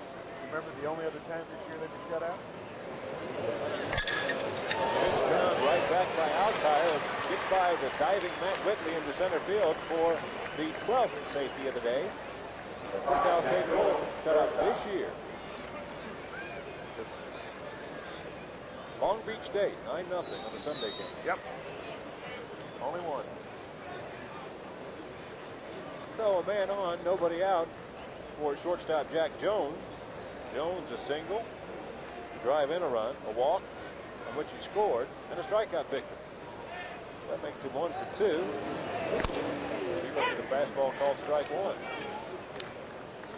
So Tennessee can finish no worse than tied for 3rd in the 49th Annual College World Series. They have seen Clemson go 2 and out. Defending champion Oklahoma went 2 and out. The first was actually eliminated. Pitched out back to the screen.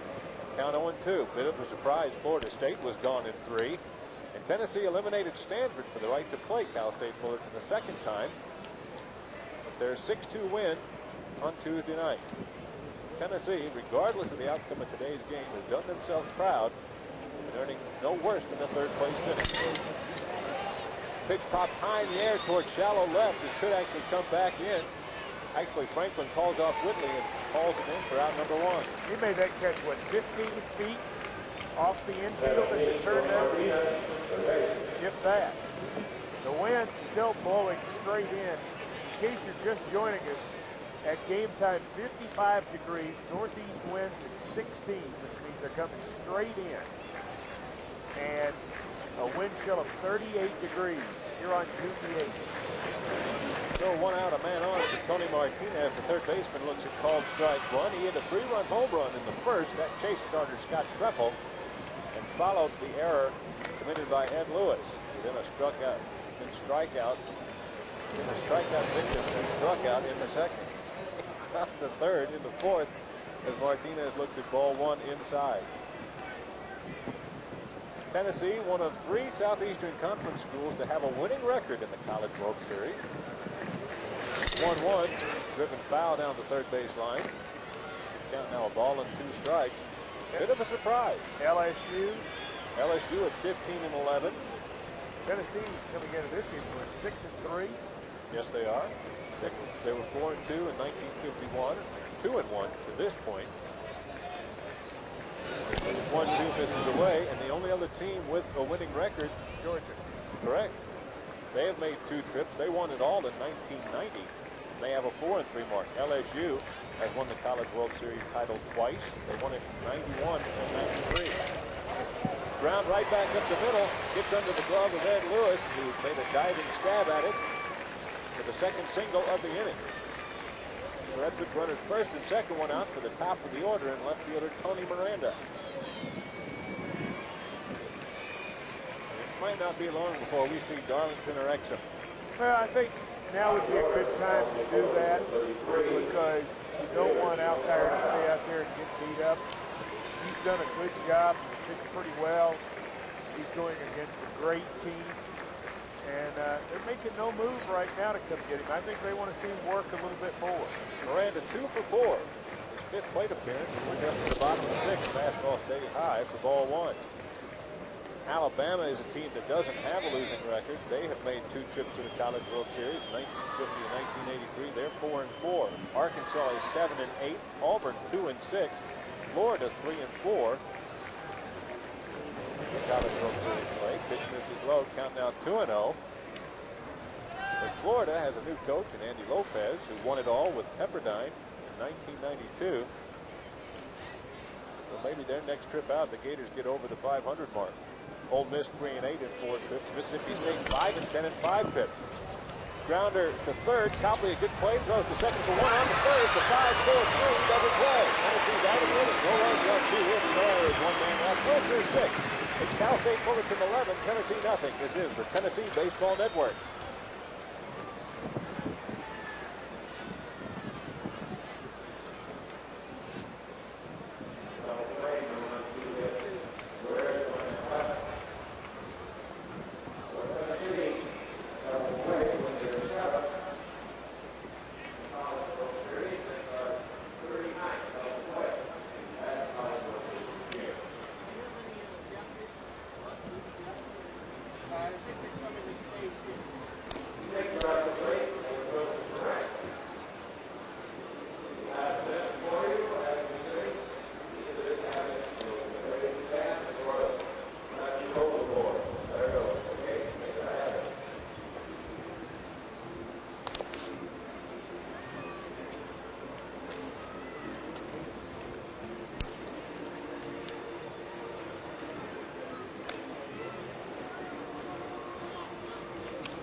Call Delta.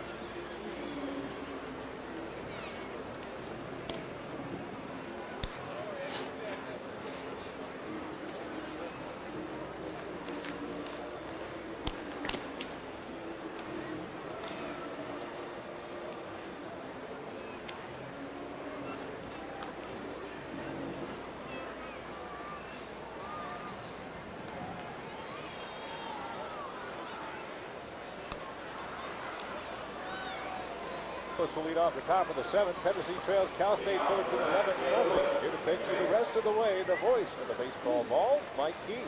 Cal State Fullerton got 7 runs in the first. They've never looked back, beating up on Tennessee today 11-0. The Vols trying to fight their way through it. And Lewis takes a strike. Lewis flied out to the left and pops out to short. He's 0 for 2. And nobody likes to get beat. Get beat 11-0, no doubt about it. It's way outside. The fact of the matter is, here's Tennessee making their first college World Series appearance in 44 years. They made the final of their bracket. They didn't go 2-0. They're playing clearly the best team.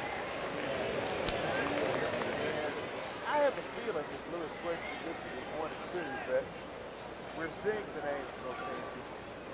If they don't win on Saturday, it's going to be a surprise.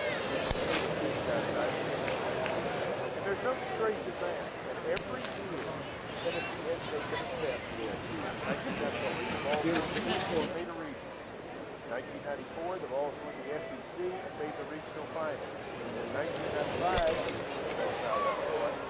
Tennessee wins another SEC title, wins the region, goes to the College World Series, and they're advancing. This program is continuing to make steps. Fullerton has been good for a long time, way inside at 3-2. National champions in 1979 and 1984. The Titans were in the College World Series final in 1997. Lewis turns on it. Jack Hammer's hit the right field over the head of Bianchi and up against the wall.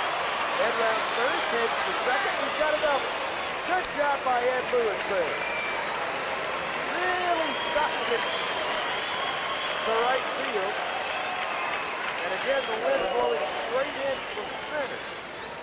But he hit it hard for Lewis at double number 18 on the year.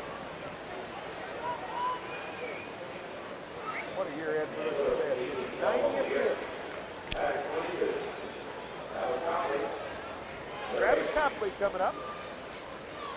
Copley struck out looking his last time. Only strikeout of the day for Tim Dixon. He's done a good job. 6+ innings. He's allowed 4 hits, no runs, 1 walk, and 1 strikeout. But when Fullerton put up that 7th spot in the first, it became a case in point where all he had to do is throw it in. Just like there, it's 0-2. Tennessee beat Clemson 3-1, lost to Fullerton 11-1, beat Stanford 6-2. So this is the Vols' 4th game here in Omaha. If Tennessee loses, they will return the corner. Pitch outside, 1-2. They'll return to Knoxville. Immediate.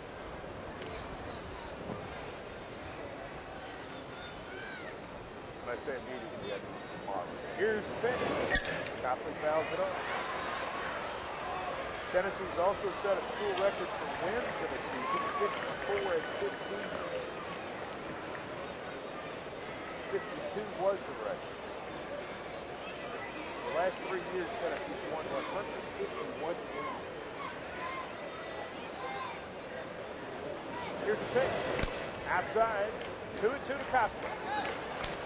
Recruiting players like Copley, one of the reasons that Tennessee looks like a team that's going to stay strong. Copley, 6'4", 185, freshman All-American. Hitting .316, 6 homers, 55 runs made in. Fouls that off. Good looking left-handed hitter. He's going to have a chance to go third.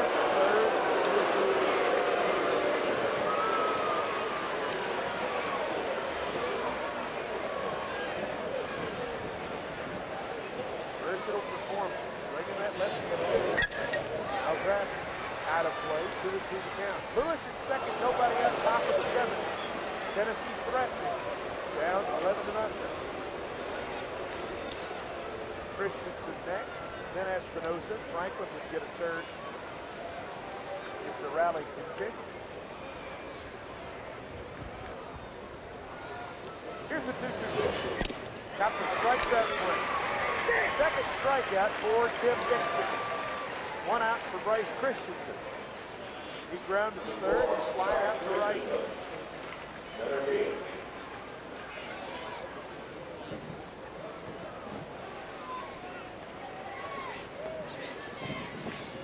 Christensen, Garden Grove, California.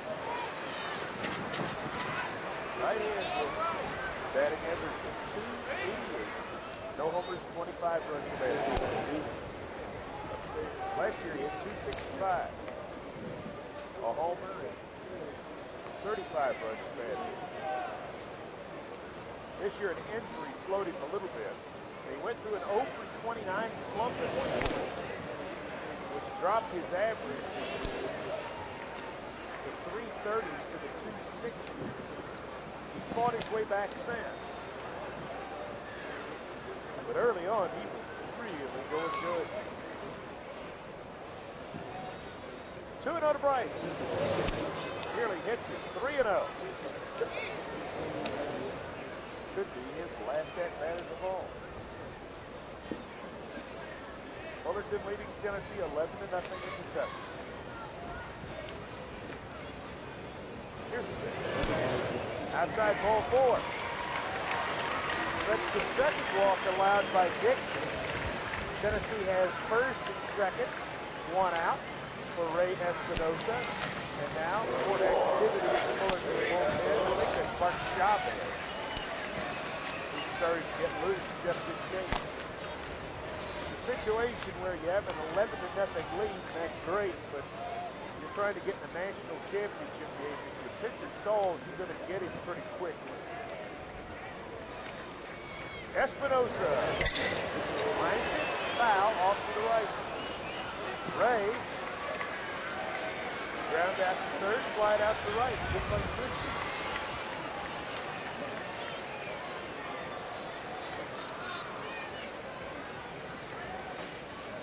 No balls, one strike to Ray Espinosa.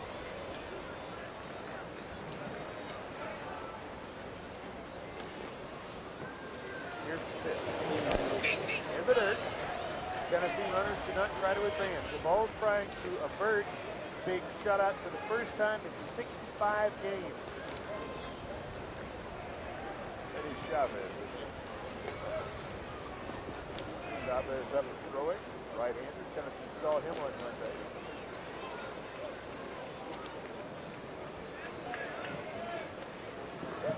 The 1-1. Stops at second. Frazier to second for one on to first. And 4-6-3 double play in the inning's over. Ball swings the leadoff double for Ned Lewis as the inning ends.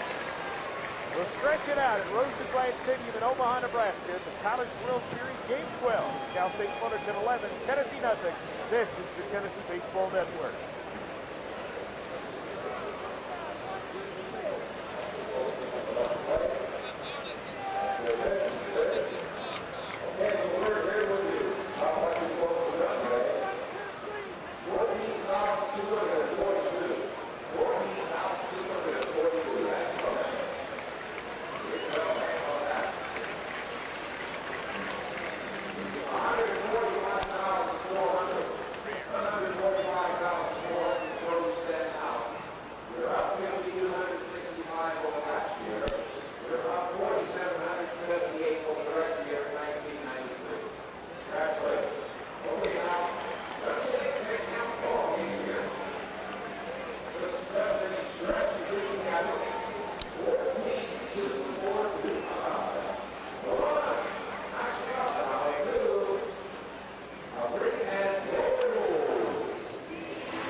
Darlington, rattle my chair. Ball one. This is going to be a pinch hitter. This may be Mesa. That's who it is. It's Robert Mesa, pinch hitter. Pinch hitting for Anchor. This is DH. Mesa's the right-hand hitter to go against the lefty. Darlington counts 2-0 to Robert Matos,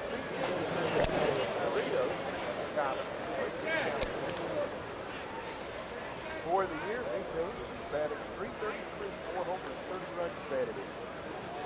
Darlington goes ball down. Strike one. 3-1 the count. Darlington Perez. 20th appearance, 1-1 with a 6.09 ERA. 34 innings, 36 hits, 31 runs, 23 earned, 20 walks, 13 runs.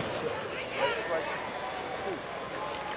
Darlington's one of these guys, John, that can look just fantastic at times. And at other times, not so good. 3-2 pitch. Hit on the ground up the middle. Lewis backhand behind the back. Long head. Lewis safe. Has to be an infield hit for Mesa. Close play, but he's in there. Darlington will pitch to Mark Coxey, an RBI double, walked and scored, and 2 pop-outs. 1 out of 3. Lefty on lefty here. Darlington comes to the breaking ball low. 1-0. Darlington 5'9", 165. Used primarily out of the bullpen innings. Fouled off. Had a memorable start last year against Clemson, going 7 innings before losing 2-1. Started 3 games this year. some unfinished business for Darlington with this appearance in the College World Series. Of course, came to Tennessee from Northeast Oklahoma A&M, where he was the most valuable player in the Region 2 tournament. His team that year won Region 2 and Central District titles and finished third in the National Junior College Association World Series. This is in the dirt. It's 2-1. But after posting a record of 7-0 and a .67 earned run average out of the bullpen, Darlington came down with strep throat and was not able to perform in the College World Series, where his team finished third. The 2-1. Looks pretty good from here. There's a good tie, 3-1. Darlington's a big problem to control. He throws mid to upper 80s. It surprised a lot of people. Here's the 3-1. Costa hits it hard to Helton. The second for one, back to first. That's the old 3-6-3 double play.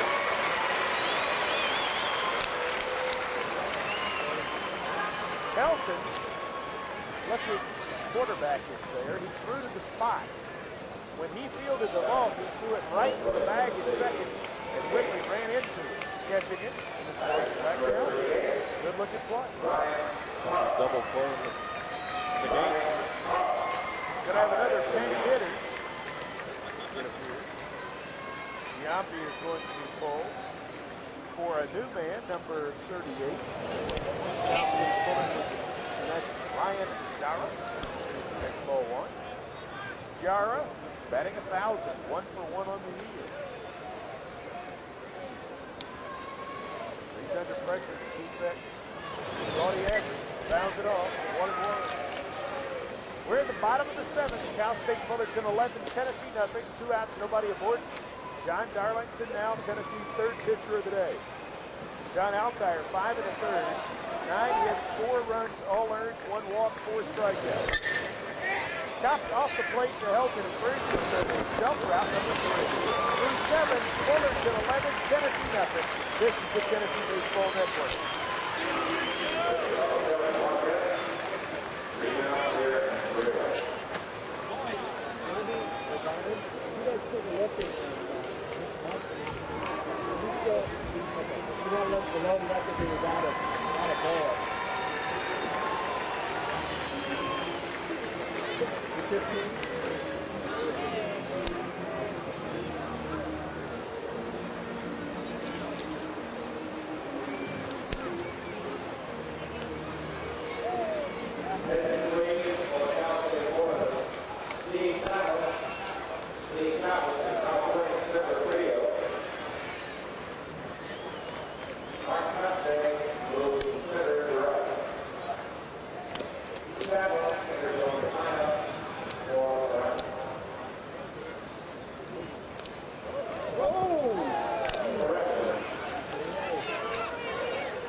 John Wilkerson bringing you what appear to be the final 2 innings of Tennessee baseball for 1995. If it's not the last 2, we've got a story. 11-0 Cal State Fullerton over Tennessee. Fullerton 11 runs, 14 hits, no errors. Tennessee 0-4-1.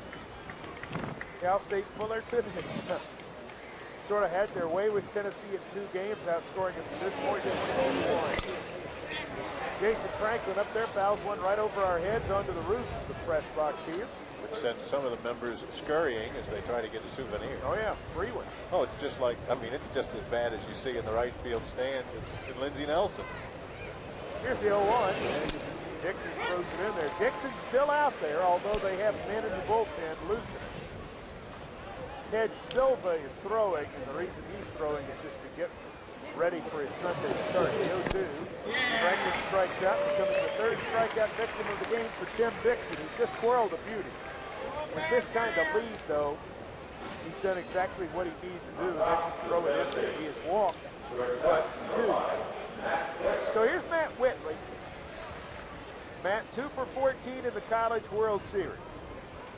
Could really use a hit, and smokes this with a third on the ground. Martinez throws him out. So as quickly as he can say anything, he makes an out, and I'm just wondering if he loses a 300 batting average with that.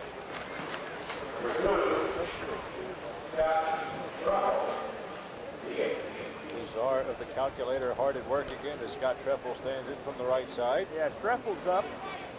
Treffel is actually 1 out of 2 on the day for walk. Treffel has Tennessee's longest hitting streak at 9 games. And you didn't know that. I didn't know that. Even 300 for Whit. That's looped into center, a base hit. So Treffel 2 more hits, which in the tournament brings him to 8 for 15 in the College World Series. Maybe carving a place for himself on the all-tournament. I think he is, and here's a huge at-bat for Todd Helton. Todd has 2 singles, and he flied out deep to left. If the wind wasn't blowing straight in, he'd have had his 21st home run. So Todd is 2 out of 3. For the year, he's 105 of 257 at the plate. And that puts him at 409. If Todd Helton gets a hit right here, he'll win the SEC Triple Crown with a 411 batting average. The pitch. A strike.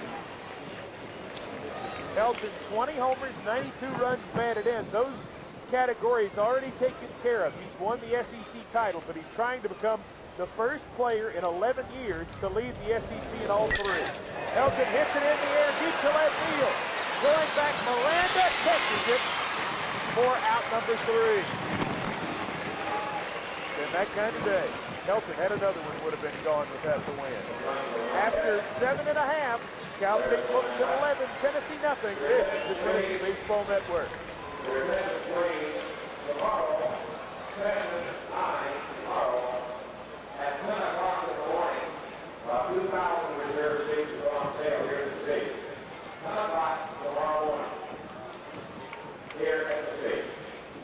Thank you.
Cal State Fullerton's going to send up their catcher, Brian Lloyd, their second baseman, Joe Frazier, and then D.C. Olson. So it's 5, 6, and 7 in the order for Cal State Fullerton. They lead Tennessee 11-0. Mike Keith and John Wilkerson from Omaha. Tennessee's 70th game of the year. That's the most ever. Most we've ever had on radio, too. Able to get over 50. I think it's 53 on the radio this year. That's the most ever. And we hope to be back with a lot more stations, more games next year for you on the Tennessee Baseball Network. I want to thank Brian the Weasel Tatum, who's run everything at network control. 1-0 right in there. He's done an outstanding job here. Brent Hubbs, who has filled in a couple of different capacities and has helped us out. Our engineering staff, T. Edwards, Cleve Hayes, has been a lot of help. The outside part of the plate, 2-1. Lloyd, by the way, is 3 for 3. 2 singles, a walk, and a grand slam homer. and all of our support staff that has been so helpful this year. A little bit low, 3-1. Not easy to put these things on from the standpoint that a lot of the game times change according to who wins what happens where, and the whole bit. But we've got a lot of cooperation. 3-1 pitch. Fisted it off to the right edge in the bleachers. So we'd like to thank those folks. Thank you for listening. Especially encourage you to patronize our fine sponsors. We would not be here without them. And they have been fantastic all year long. A couple of them made the trip out here. Yeah. 3-2. In case you're just joining us, Cal State Fullerton leads Tennessee 11-0 in the bottom of the 8th. In the first inning, with 1 out, C.J. Ankrum singled. Scott Treffel walked Mark Kotze and Jeremy Giambi, and then the hitter up now, Brian Lloyd, hit a grand slam. That made it 4-0. Inside corner, called strike 3. Lloyd's out for the first time today. Might have been good. Pitch had almost hit him in the wrist. Yeah. So it was 4-0. Joe Frazier made out number 2 in the first, lining out to Matt Whitley. And then D.C. Olson hit a pop-up to short right. Now, the wind is terrible here today, admittedly, but it's a play that Ed Lewis should have made and dropped the ball. And that opened the door. Jack Jones walked, and then Tony Martinez hit a 3-run homer. That made it 7-0, and it was basically over at that point.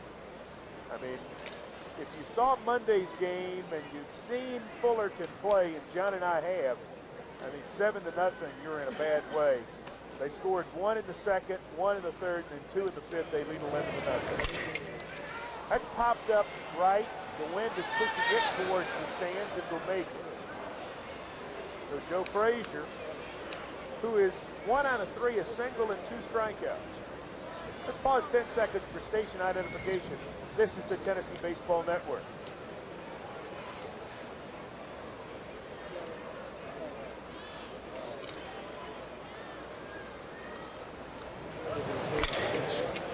Ball's line foul and out of play by Frazier, so the count's 1-2.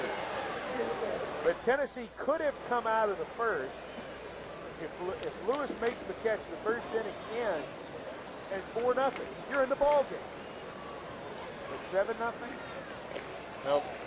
Hard to come back from that just from the mental aspect of dealing with this Tennessee loss to 11-1 on Monday. Ball ripped by the third baseman Copley into left field for a base hit.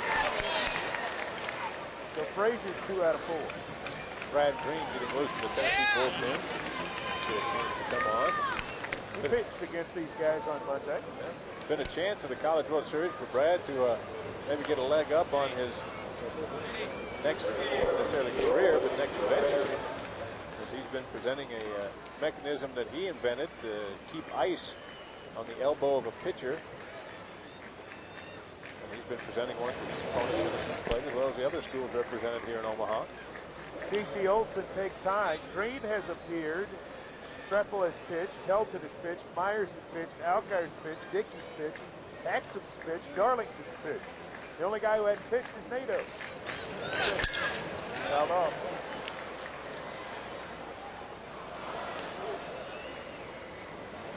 The only actual ball pitcher who's not there now that Darlington is in. 1-1 the count.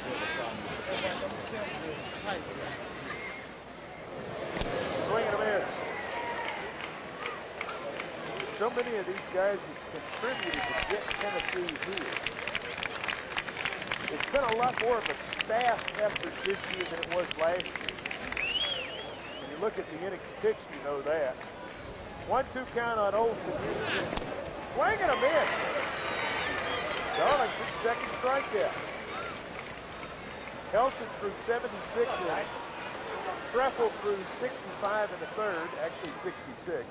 Green 27 and 2/3. Myers 119 and 2/3. Alkire 79 in the third. Dickey 159 and 2/3. Exum 49 in the third. Darlington 34. Last year, only 5 guys really contributed. This year, 7 here. Darlington is coming out. Brad Green's going to get a chance to pitch with Jack Jones. Another relief break brought to you by Rick McGill's Airport Toyota on the Airport Motor Mile.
With a 2.60 ERA, a save, 27 and 2/3 innings, 23 hits, 10 runs, 8 earned, 7 walks, 16 strikeouts. He's on to get Jack Jones, and essentially on too as a senior who Coach Delmonico has been very proud of this year. He wanted to give him a chance to get in another game, and good for him. This has been such a team effort all year to get to this point. It's no secret this team is not nearly as talented as last year's SEC Championship club was. That team could have come to Omaha and competed. I mean, really competed. The ball's hit in the air to center. Christensen waits on it. Jones takes it out. Brad Green does his job. This team has come to Omaha and competed and surprised a lot of people. But today it's been all Cal State Fullerton. After 8, Fullerton 11, Tennessee nothing. This is the Tennessee Baseball Network. Yes, 7 o'clock tomorrow morning. 2013 for the game tomorrow on sale here at Roosevelt. Well, first pitch on Saturday for the national championship.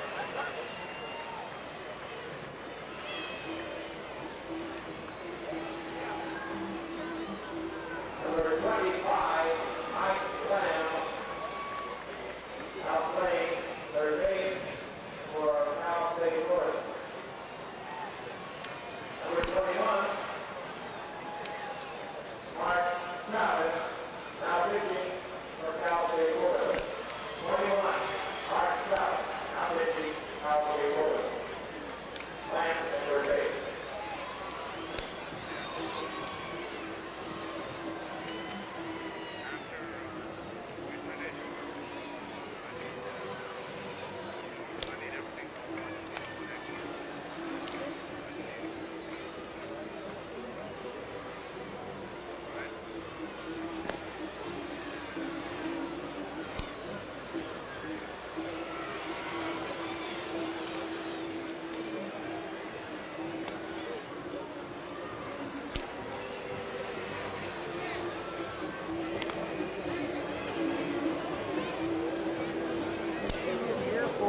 Probably the last half inning of Tennessee baseball this year.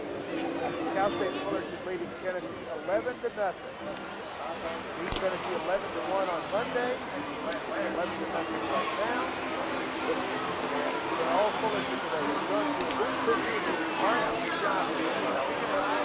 Chavez, 4-2 with a 2.49 ERA. 36 innings, or I should say 36 appearances. 6 saves. 61 in the third inning, 56 hits, 18 runs, 17 earned, 24 walks, 55 strikeouts for Martin Chavez. And he is in to try and get Tennessee out and move on to the championship game of the College World Series. It'll take place Saturday. Here's Scott Vieira. His last at-batters of all, College World Series. He's been just 1 for 14. Struck a couple hard today, flying out to right twice and to center once. Here's the pitch. Outside from Chavez, the right-hander, replacing Tim Dixon, who did a heck of a job. Dixon, 8 innings, 5 hits, no runs. Walked 2, struck out 3.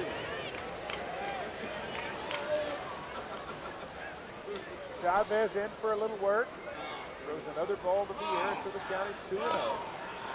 This game 2.5 hours old now.